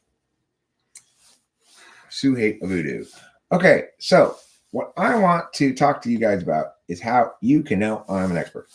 Number 1, books. Number 2, the books are behind me. Number 3, the books are about fancy stuff or history or philosophy-ish sounding stuff or something like that. So obviously, a guy who's got books behind him and a typewriter, and he even brings a little blue collar pizzazz to the equation right there. See, with that hat right there, right there. All right, can you tell where it is, or can you see where it is? It's right there. Blue collar. Oh yeah, blue collar. See me tickling this blue collar. Oh, I'm tickling you under your blue collar. So that's a lot of credibility. Now, if I take off this hat, now I'm a lot more credible. Hey, Rachel, if you could find my my gray hat, I think that's my most credibility hat. And really, a person should judge your credibility based on totally irrelevant factors like these. It's important. So that's why I pulled this card. For those who are in doubt right now, the time for doubt is over. The time for suspension is over. You can tell by these books. You wore this hat in person. I am the most respectable, most expert. How do you know? Pow. There you go. Now I'm for reals. Now you can trust this guy. Now he's making sense. Uh-oh, no shirt. Problem. Wish you to. I wish you to as well. Pretty good. Here. Yes, my TE is starting to ring a bell now. Now this guy's making a lot more sense. Oh, now he's making less sense. He's got no shirt on. Okay, never mind. He's not an expert. He's a crazy old guy with a beard now. What's the problem with Eric and that other guy? I don't know. Who's that other guy? It's inside out. Me? All right. Hello there wants you, Rachel, to pull a card for the potential of him meeting us in real life. That's a great question. You got this one. Well, it's your ambition. It's an ambition of yours. Are you magician enough to make it happen? We'll find out. The other MBTI guy. What other MBTI guy? I'm not. Are you talking about me, Eric? Because my name isn't spelled with a K. There. Now I am an expert. Obviously. Now you can trust me.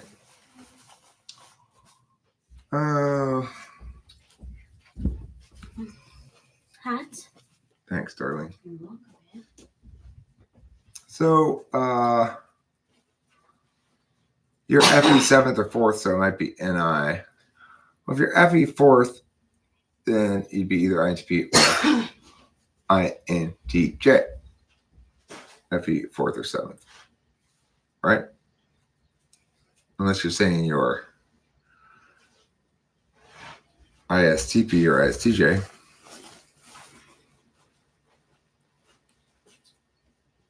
Oh. You're talking about Carl Jung, B. Shahinov?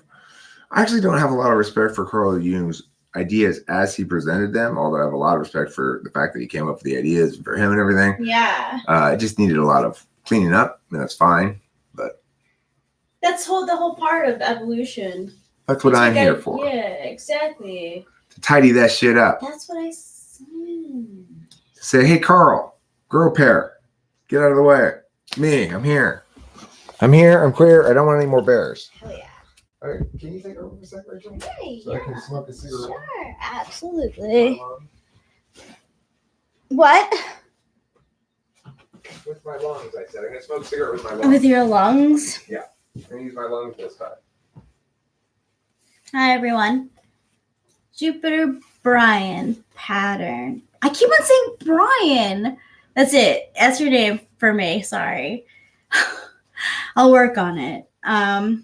Jupiter brain pattern recognition is important to understand cause and effect. If you are still information gathering without the big picture, the NI needs to grow.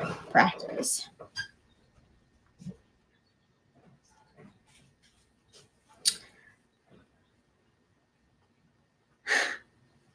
I have Odin's brain. I have a relationship with lightning.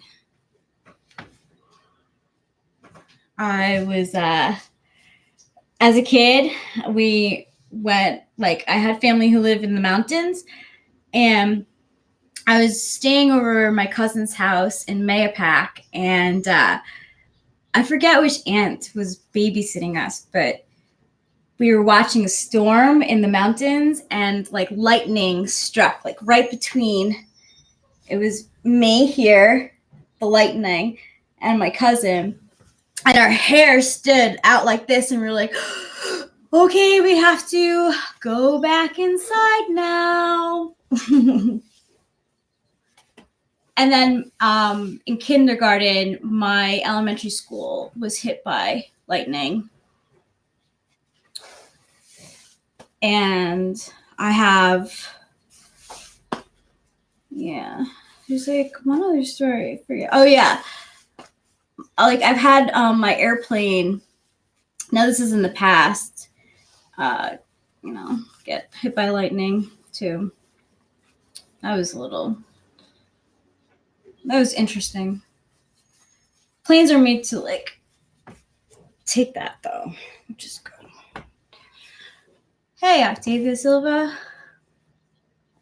Yes, I once had a clipboard with a drawing of a tomato to explain NI to my brother-in-law. He looked at my various drawings, words et al.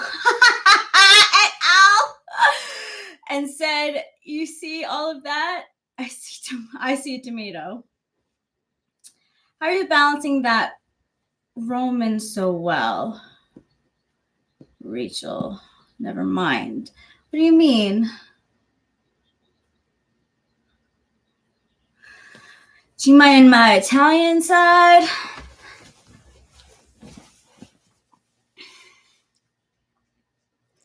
Nevermore. I thought that The Simpsons did a great job of that that Halloween episode with what's his name?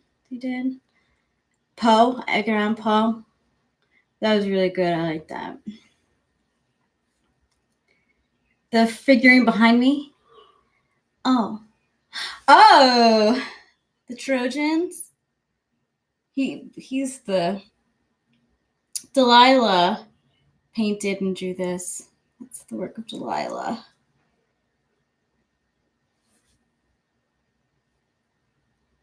And the figurines are cool. I like them a lot.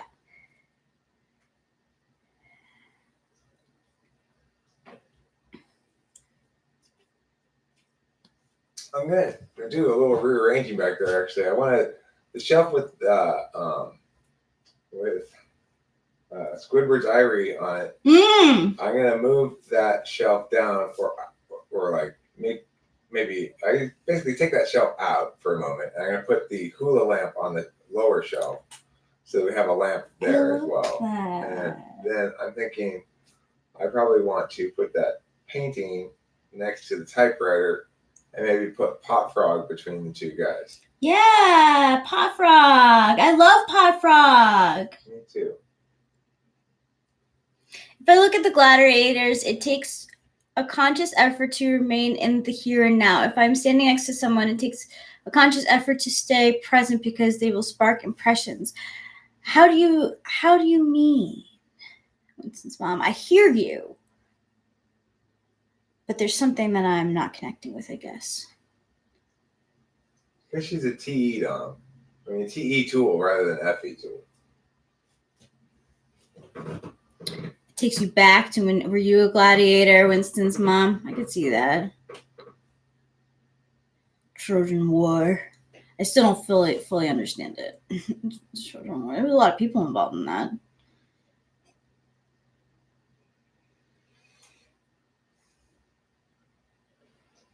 People. I'm breaking out too, actually. My pimples. The thing is, I think TE engages with the dynamic system by trying to obviate potential chaos points. In other words, by trying to anticipate and make irrelevant the dynamism of the system. That's why I try to make it into an order of operations. Whereas FE is much more operating in a non-causal realm. So it doesn't have to be, there's no ordinality in FE. It's working in a conditional world where time proceeds conditionally and narratives stay put until people revisit them. Exactly. Which is different than problems, which continue to evolve unless you eliminate the evolving aspects of the system, which is what TE does, which is what drags you out of the present moment and into a solvency frame. That's good judgment there. Thanks. That's why I'm a professional typologist. Yes, you are. That's why I paid for your typology information. You really deserve a refund. You said that. I got you wrong. You did say that. You said that over the phone. Like one time, one of the first times that we talked, you were like, "I should really give you your money back." And I was like, "Nah, like I paid for the service. That's what I was just kind of joking. I'm still kind of joking. What I mean is, because sometimes I do get it. I don't guarantee that I'm gonna get it right. I guarantee to do my best to get it right, but sometimes I do, and sometimes a person ultimately proves more complicated than an hour and the limitations implicit in typing. The biggest limitation is I've got to make the experience pleasant for people as well. If it could be a grueling ordeal, then I would get them right. It's like I would drill the TI until I get my clarity on it. Yeah. But I do not want to make this a grueling ordeal for people. You're They yeah, don't want right, that, right. you know? No, it's not really. I'm an INFJ. Yeah. And yesterday or the day before, actually, I guess she stopped dyeing it a couple weeks ago, but finally all of the dye washed out, and this is what her hair naturally looks like without any dye. She's quite gray at 34. Don't I look like an internet guru? It helps. It does help. Yeah, it does. Oh, what a good TE system I have here, huh? I can raise and lower the camera. I mean, not quite low enough, actually, but still. That's all right. I'm okay with this right now. Yeah, you could sit up maybe a little bit more than to get your Well, whole head. all right, then we just have to Well, change the this pillow. situation Look, this pillow is supposed to be on the. Yeah, that's the problem. That's why it's not working properly. Here, so this pillow should be on the bottom, and you should sit. Oh, right. Yeah. Honey. Nice cleavage, Rachel. But Honey. I got to tell you, I don't know if you've heard. Oh my goodness! What did you knock That's the her over? second time today. Oh, You knocked her over the ball? yeah. Okay. Sorry, babe. I'm so sorry. I shouldn't put it there. I know better than to put it there. Oh, I'm learning that too. I mean, I know better. Every time I put it there, I knock it over. It doesn't look like much bottled water. It doesn't smell like that bad either. It's fairly fresh bottled water. Towel on it. Something. Yeah. See, like this is one of those sort of things that it seems to me a very straightforward. There's very real, straightforward binary on it. When your girlfriend knocks over the bong, you've got two choices. You can treat it like you should, which is shit happens, or you can have some other response to it. If you're somebody, I don't even think anything spilled. Oh yeah, a little bit. I'll squirt that with some spray. If you respond any way other than like whatever shit happens, then you got a problem. Yeah. You know, if you're trying to take advantage of the fact that somebody made a mistake or caused an accident or something to get them in some way, you got a fucking problem. Yeah. And that's just universal. It's like that's something you can check in your own relationship. When you knock something over, does your partner get mad at you? Then you got a problem. That's a really good gauge, actually. Yes. Sean Ryan Barron. Thank you. It's happened naturally over time. Yeah.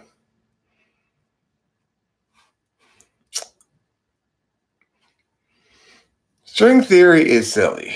Nothing validates string theory, and everything validates the opposite of it. I think Tony Robbins is probably ENFJ.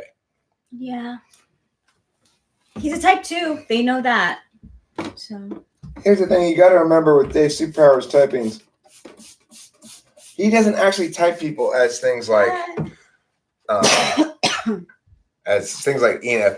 He types them as things like a jumper subtype of ENFP that looks exactly like an ENFJ. So you gotta kind of wade through the bullshit to get to what he's actually typing them as, because the subtypes are nonsense.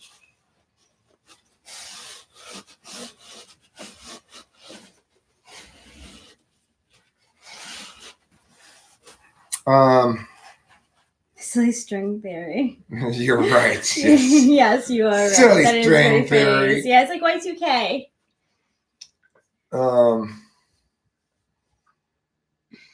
What's any like? Anything on that at all?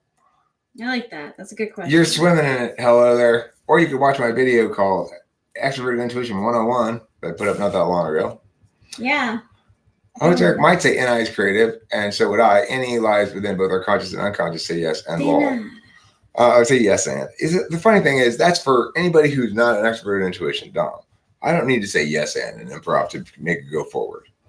I could say no, and not only that, but you are now facing a choice between you know. Do you want to change hats? No, I like this hat. I just play with it a lot. Oh. Tell me now. Extroverted intuition is an action function, and introverted intuition is the knowledge function on the same dimension. So they get along great, but you can't have them on the front stack together because extroverted intuition is a compensatory function for introverted sensing and vice versa. In other words, if I'm always coming up with ideas, if I'm always potentiating, thinking about the negative space, what's not there currently, what could be there and stuff, then I'm not keeping track of adequately of existing resources. The opposite of, in other words, the alternate state of NE is SI. When you see, now you come up with all these ideas. Okay, now let me look at all the shit I've come up with and organize it. That's SI. If you don't have that, then none of your ideas have any actual ontological impact, because you're not keeping track of your own shit at all. So that's why you can't have NE and NI on the front stack, because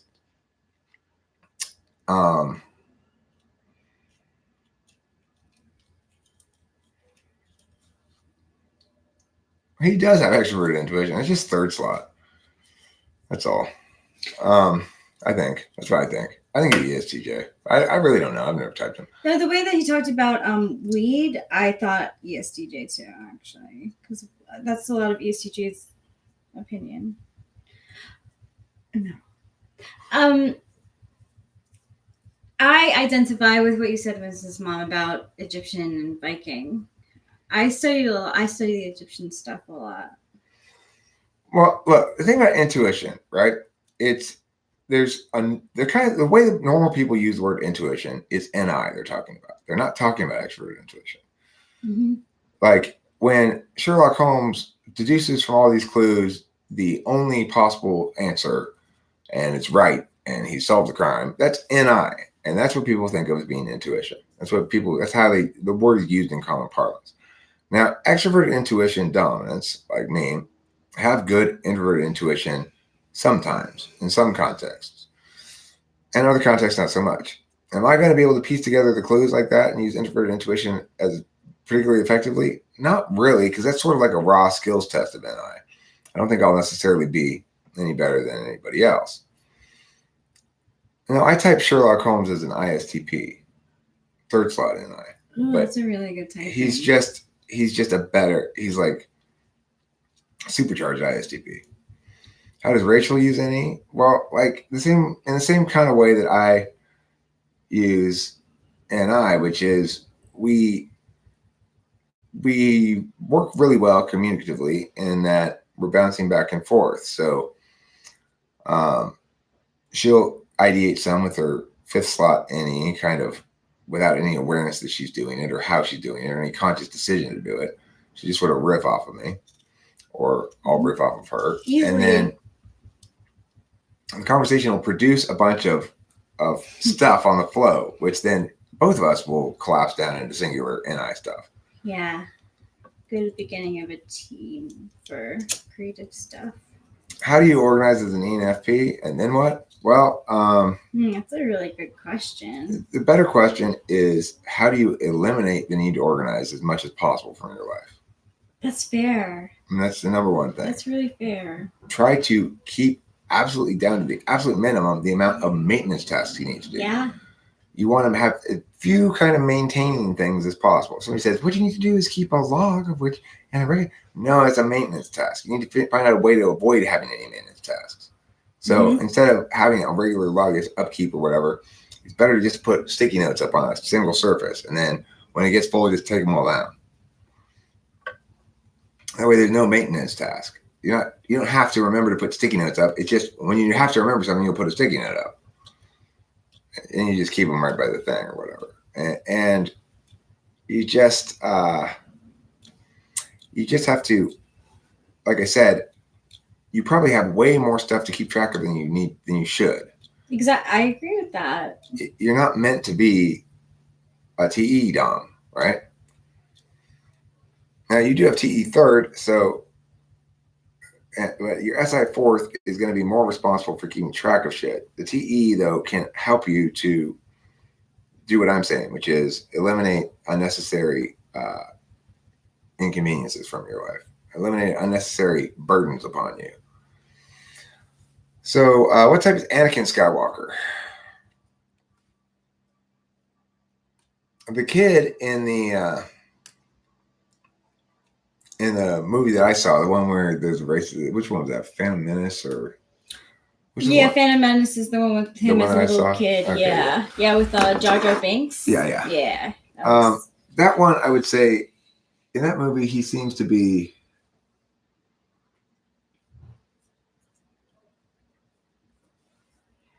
I would guess ISTP or ESTP, ISTP. ISTP.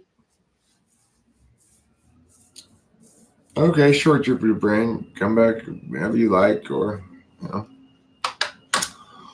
I'll remember it as I go. I like it, but long term though, thanks. The thing is, you have to let go of the notion that you're going to have a long term single permanent solution. It's not going to work. If you try to implement that, it'll keep falling apart and you'll feel like you're failing. You've got to figure out a way to avoid having those sort of things. True. And then your life you'll be so much happier. It's easy. Okay, so how do ISFJ and INTP differ on how they answer those questions? They're going to differ least on SI. So you're not going to really be able to distinguish between them on SI very well. You will be able to distinguish them on TI, no problem, because ISFJ is not nearly as fast. And they can't do as many steps of a genealogy problem because ultimately that kind of SI links more to TI than it does to SI. In other words, if you are keeping track of all the steps of a genealogy problem, what you're keeping track of is what's happening in the symbolic relationship between place, where you are in the question, and grammar, how the genealogy types link to each other in terms of the language. So that's about the TI. A TI DOM has an ability to reduce instantly everything into its most binary mechanical state of being as language. So they have no problem with a question that replaces all the meaningful words with gobbledygook words as placeholders because they do that sort of automatically. How the fuck do you manifest money? Right. Well, the first step, I think, is to minimize expenses and minimize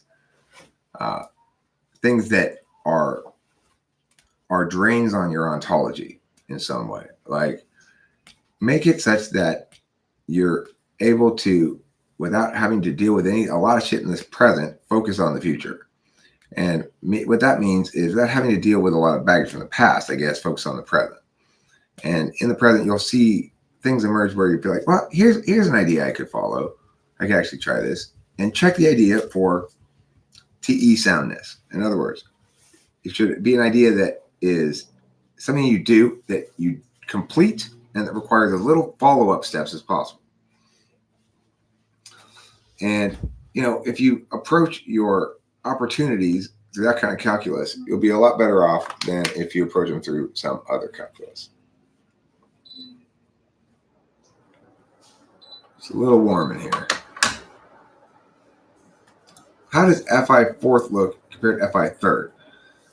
It's hard to say on the FI itself how it looks different, except that the FI third is going to be an introvert. And so FI fourth, you're talking about somebody who's going to come across as quite bossy and who's going to come across as nitpicky, who's going to be inclined to tell you how to do things or to get frustrated by stuff that may seem minor or whatever. FI third slot is much quieter and is more likely to be sort of actually providing FI for you, whereas FI fourth is more like looking to you to provide FI for them or to be a tool in their FI job. Like my dad sees, I think, Rachel and me as tools in his FI job. Like, we're there to experience FI as he feels like giving it, when he feels like giving it, on his terms, and that's our job. 6 o'clock tonight, dinner. Right. 6 o'clock tonight, we're having dinner. And he was obviously not very happy about kind of a change of plans yesterday where we ate lunch late and we weren't really hungry on dinner I was time. happy with that, though, I have to say. That we ate lunch late anyway? Yeah. Okay, well, nice. we should probably wrap this up relatively soon and go get something to eat. Well, I want to go in and say hello. Yeah, definitely. But look, Lily's here now. Yeah, exactly. I know, it's nice. So what I'm saying is we could do that, but also we should take advantage of the time when she's here to go do whatever we got to do. Run any errands, make any food. Godslave says Anakin's an ESFP. Maybe that's possible. I have to see the movie again. I'd have to see it again too. So Winston's mom, what did Chinese feet look like? I'm not sure. But I have Roman feet, and I believe that Eric does too, actually. Yeah. I've been wanting to say that to you for a while. Roman feet, huh? Yeah. I didn't know that feet had nationalities. They do. I would note that Rachel and I have the same skin tone. We do. Very, very similar. Yeah, we really do. And that's kind of cool. It's an autumn kind of color. Which is weird because as a transracial person, my skin tone is always changing. Hers always seems to be the same. She has not yet begun identifying as transracial, but I am. Oh, okay. Well, I wasn't sure if you caught on to it yet, or I was going to have to break the news to you. I'm pretty much from No, that's everywhere. multiracial. I'm transracial. Well, I'm 100% one race, but it changes all the time. Well, I'm all the races, and it changes all the time too. Oh, okay. Well, you are transracial. Yeah, I'm legit. Like, I'm Kuwaiti from that area. I'm from yeah. I was Argentinian yesterday, Chris. I was, but then today it faded off, and now I guess I'm Canadian. Maybe? That's great. Yeah, you are. Please, thank you said checked like hockey. You've been talking about hockey. I'm so Canadian. American right now. I'm wearing a baseball pin, and I have my hat back. Actually. I'm sorry, softball. You're very right. American of you to make the mistake, though. Very American. That is. I'm very American today. So Pope Oslet, you're a sausage INFJ? I didn't know that was a subclass of INFJ. My ankles are Argentinian, immigrated from Poland. I believe that. You know, my kneecaps were once in the Peruvian legislature. It's true. They were both congressmen. They were in different parties. Right, because they're separate. They're not together. My left knee was, interestingly, the more conservative of the parties. My right kneecap is less conservative. It confused a lot of people. Is it just me, or do Poles have big boobs? Are you a Pole? I am. I'm German, do too. She's getting bustier by the moment, I tell you. I am. And I have German and Austrian in my blood as well. This is what I mean by I have the 23andMe thing made me realize how many of the countries I actually do have in my blood. That's indicative of a very slutty ancestry. From a long time ago. Julie Lapalosa in the 1400s. She really got around.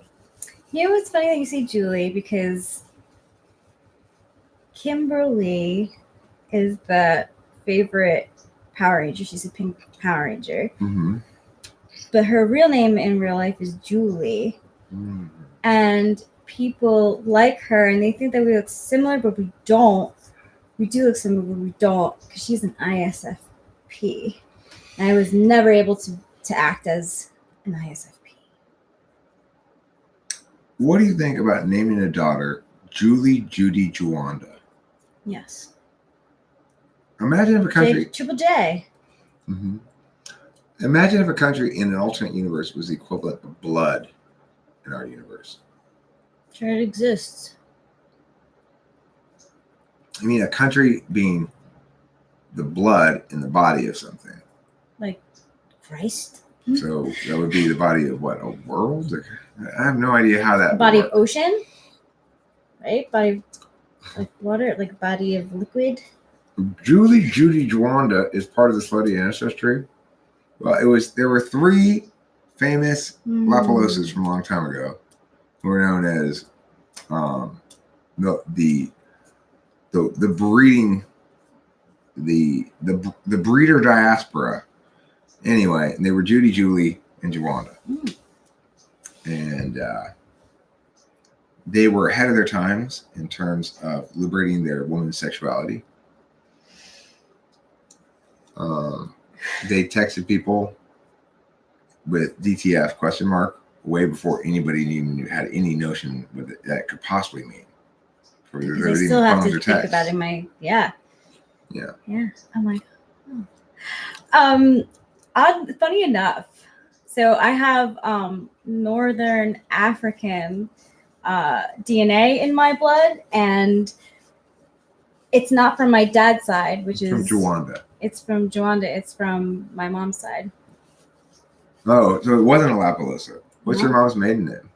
McCurgan, and then McCurgan is my grandma, and my grandpa. No, I'm sorry. McCurgan is my grandpa. Wasco, that's like the Polish, like Eastern European side, is my grandma, and then my dad is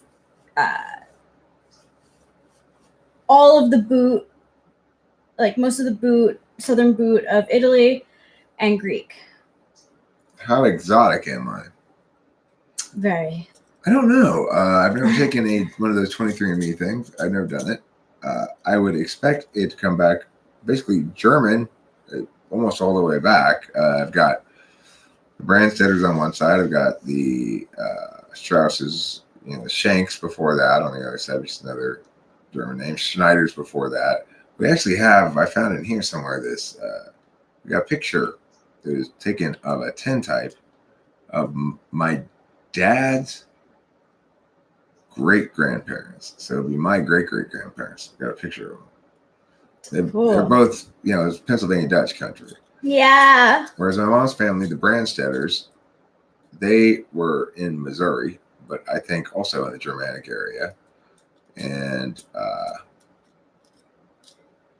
it looks like it's kind of German all the way back.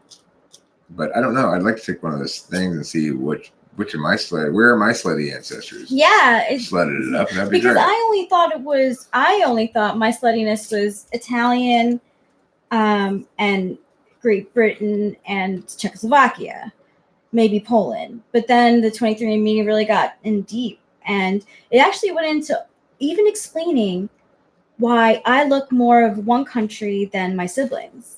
It was so fascinating. My brother has more of my mom's like facial genes, and I have more of the Italian facial genes. Well, see, I guess it's not exactly sluttiness that's measured as it is an import sluttiness. Some people buy domestic cars, some people buy imports. Well, if you have a lot of different places, that means you have a lot of relatives who preferred their sluttiness to buy their sluttiness in imports rather than domestics. That's really all it means. I always liked imports too. What are Audis? They are Scandinavian cars. They're good cars. I wouldn't mind getting an Audi someday. Me too. If countries were blood, governments would be tomato juice. Governments would be, I guess, artery blockage in that metaphor. If countries are blood, then governments are artery blockage. Since Mom, what kind of feet do you have? She's got the kind of feet you write home about. I saw the most stunning pair of feet today. Once his mom came over, she slipped off her slip-ons. And oh my God, I nearly passed out. So Those beautiful. are great. There's this, but don't make me nervous because there's this like Greek Roman mythology tale that I think it was Zeus gave his one child the opportunity to pick any man that she desired, but there was one catch. She had to choose him by his feet. And did she make a successful choice? I didn't get that far. I don't know. I'm curious. That's an interesting. Isn't it? If offered that opportunity, and I were that chick, I would say, well, then I don't.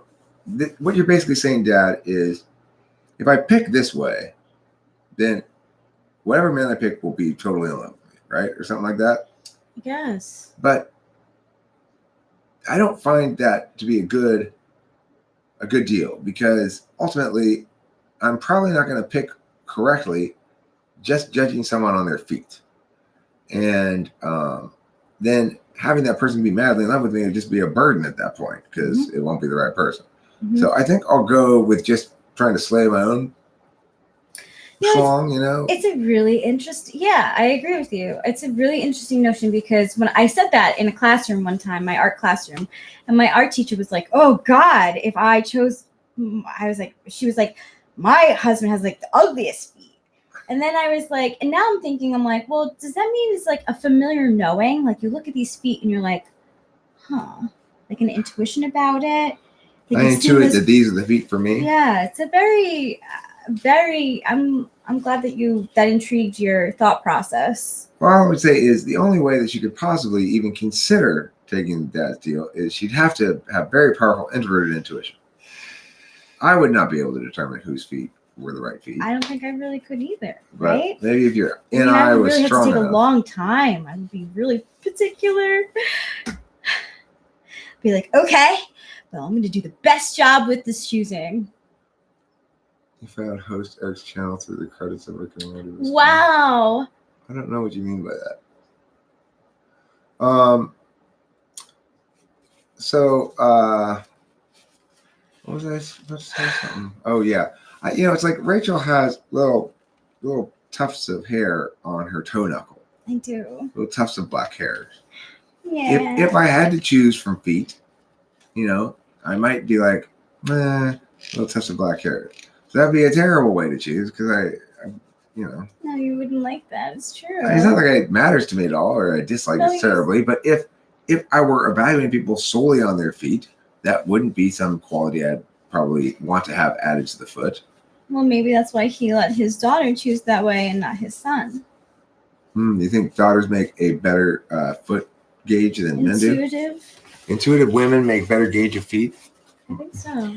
Really, what you're gauging, of course, is how much can one conclude about a person based on their feet. So it might be the case that women can conclude more about men's feet than men can conclude about women's feet. Yes. Also, you'd have to ask, are the women informed they're going to have their feet all looked at beforehand? Do they have a chance to shave their toes? Would Rachel shave her toes? Some of them might not want to be chosen and might try to make their feet look ugly if they're given a heads up. Or is it just like all of a sudden you're sleeping in bed one moment and the next moment you're stuck in this weird like sort of stockade thing where your feet are exposed and you're like, what the fuck? Yeah, man. These are so many different possibilities. So can I tell a little story about Rick and Morty? Please do. Can I guess my cigarette? Absolutely. I want to tell about my relationship. It's a dear one with Rick and Morty. So 2013, I was not smoking weed and I wasn't really drinking. I wasn't even really hanging out with my friends at that time. I was really just not inspired by life that much. And at the time, I had the streaming service through my brother-in-law and my sister, where it uploads like television shows and movies, and you basically have it for free. So I was really like looking for new stuff to watch. I'm always looking for like new stuff. And my brother-in-law had mentioned Rick and Morty, but he hadn't started watching it yet. So I was like, you know what, I'm going to check it out. And it was the first time that year that I actually had laughed out loud. And it literally like saved my life because not drinking and not smoking and not feeling anything made me like very confused. So the ability to laugh during that state meant it was actually really funny to me. And so, I went to my brother-in-law and I was like, have you watched Rick and Morty yet? Like, it's so good. And the rest is history. It's extremely. One poor baby will never have to do without weed again. That's fucking criminal. Yes. And I have my Rick. They'll never have to live without weed again. But yeah, it's a great show. It's extremely smart. Season 4 is coming out in November. And I know that Eric really likes the show too, which means a lot to me because it's a favorite of mine. I refer to it during tough times, or I did, and yeah, the first time I watched Rick and Morty, both seasons back to back nonstop. Yeah, I was like that too. I was like that as well. It was I was upset when they took like a break, and then I know that it was on YouTube for a really long time. They had when they weren't on Adult Swim, they took a break and they were like, you know what? No, we're not going to stop making art. And they went to YouTube and they had like live streams of episodes. It was genius. Ooh, Egyptian feet. I forget what those look like. Yeah, oh yeah, that's right. It comes out this month. I think the 9th or the 10th? It's exciting. Does anyone have like a favorite character beyond Rick? Like obviously Rick is the show, but like for me personally, I don't know. I love I'm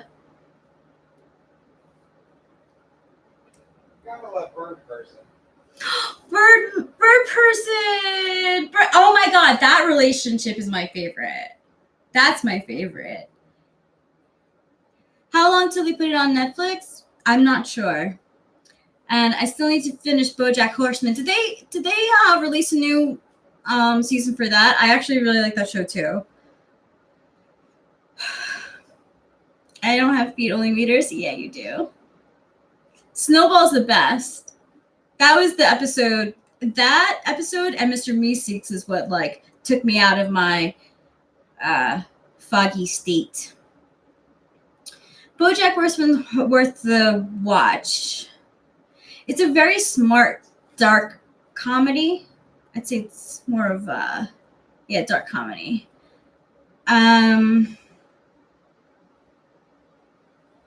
It's not for everyone. But I like it. I don't think they should extend any more seasons. I think it's pretty much kind of collapsed in terms of like storyline, but Aquarius, Jupiter in Aquarius with Chiron in Aquarius, Age of Aquarius, Aquarius Ingateer. Have you listened to Jackson Crawford talk about the Vikings?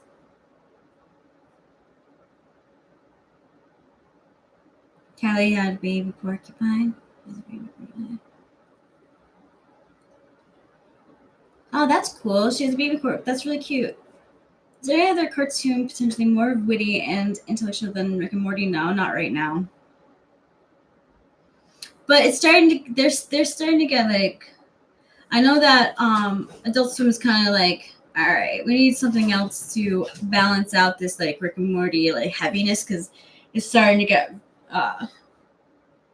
commercial.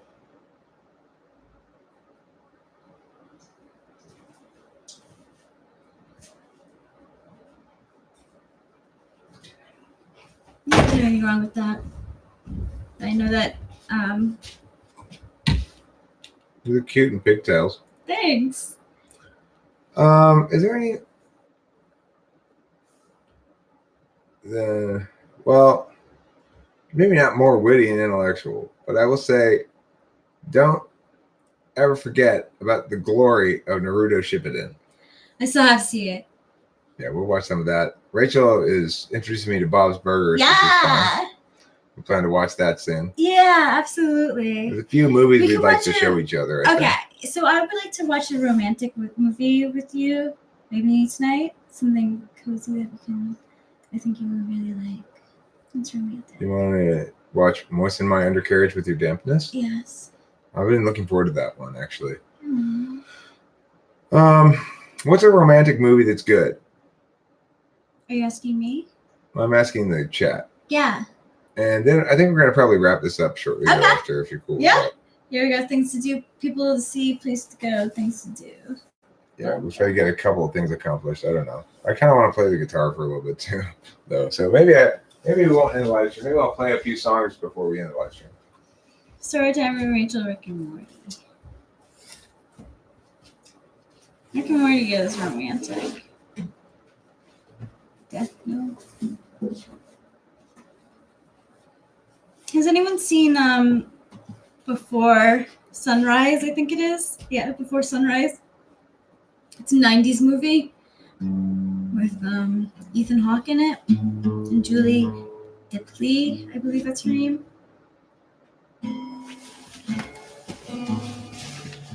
One Piece over Naruto challenges.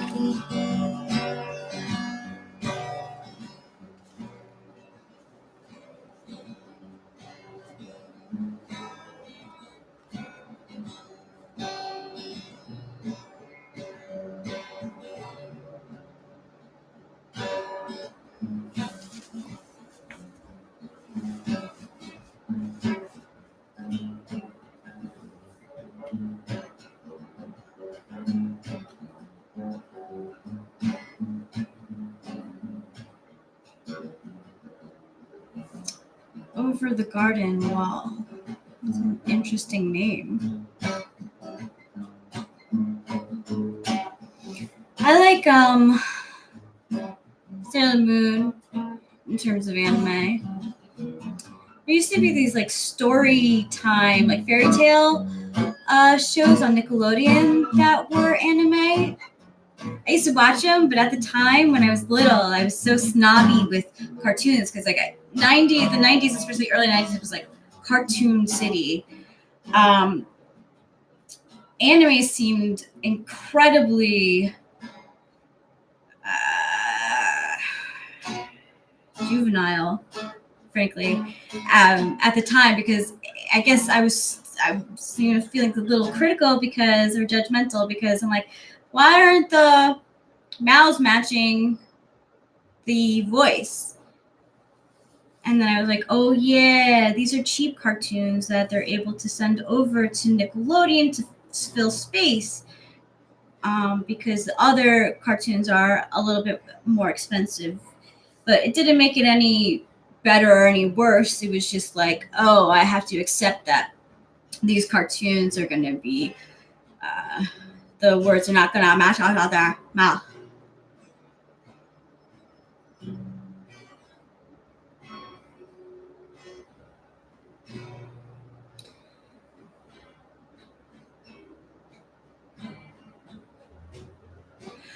I'm not really, I know a little bit about anime. I don't know much.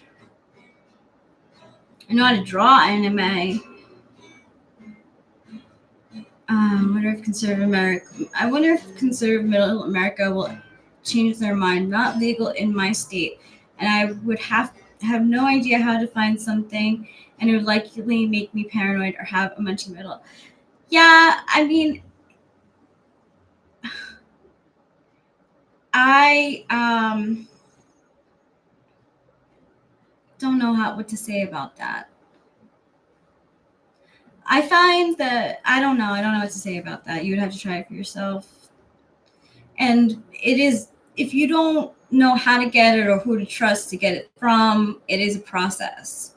I was lucky enough to grow up smoking weed with friends who got it through family members. So it was always like, well kept. I had a lucky group of friends and experiences as a teenager. So, hey, hello there. My pigtails make you want to quit being vegetarian? I put them like this because my hair is still damp, and it helps it bring out like a more like unified wave. I also like to play with my hair.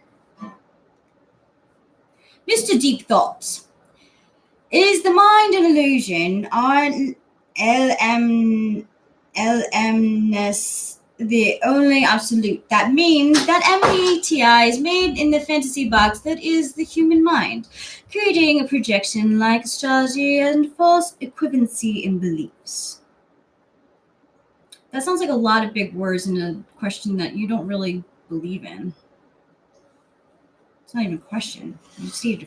I mean, Mr. Deep Enough, if you're actually deep enough, you draw a distinction between which sort of metrics are equivalent to astrology and which don't have that same sort of equivalency, and what the mechanism is the distinction between arguments or warrants that are legitimate and warrants that are illegitimate.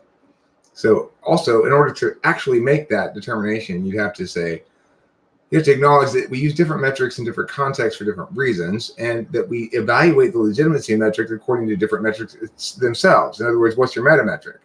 Is it logic? Is it authenticity? Is it singularity? Is it, are there a finite number of possible metrics? Well, sort of, yes. Meaningfully, yes. Do words have specific meanings? Can we use the binary nature of language to parse things out to effectively understand things more clearly, at least from our own perspective? Sure.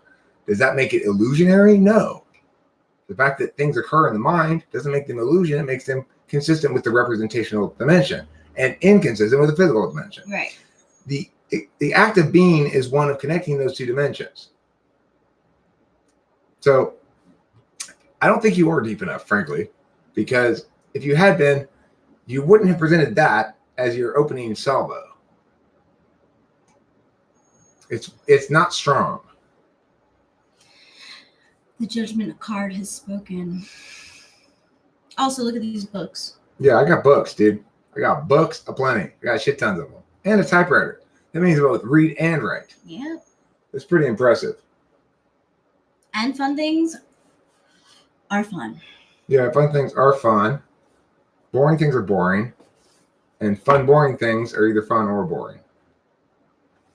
Things that are neither fun nor boring aren't things. The end.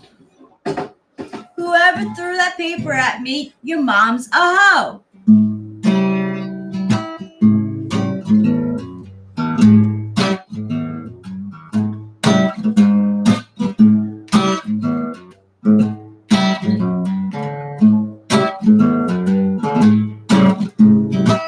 Whoever threw the paper at me, mom is a hoe. I don't like it when you throw paper at me.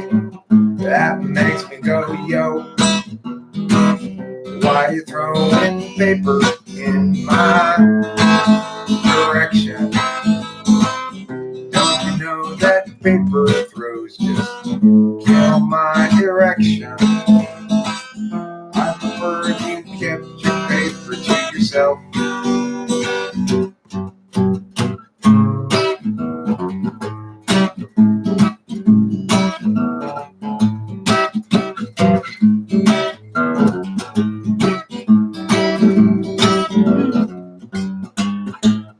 Paper, paper, paper in your pants makes me remember of paper plants. Makes me dismember all of France from the rest of Europe. Paper inside of my butt happens when I wipe too much.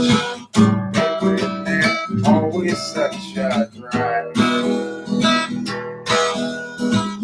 When I'm done with this song, then you'll know it's time to go. Yeah. When I'm done, then we're gonna end this stream. And I'm done now. Goodbye, everybody. Don't forget to eat plenty of cheese. If you do, eat twice as much cheese next time. Bye.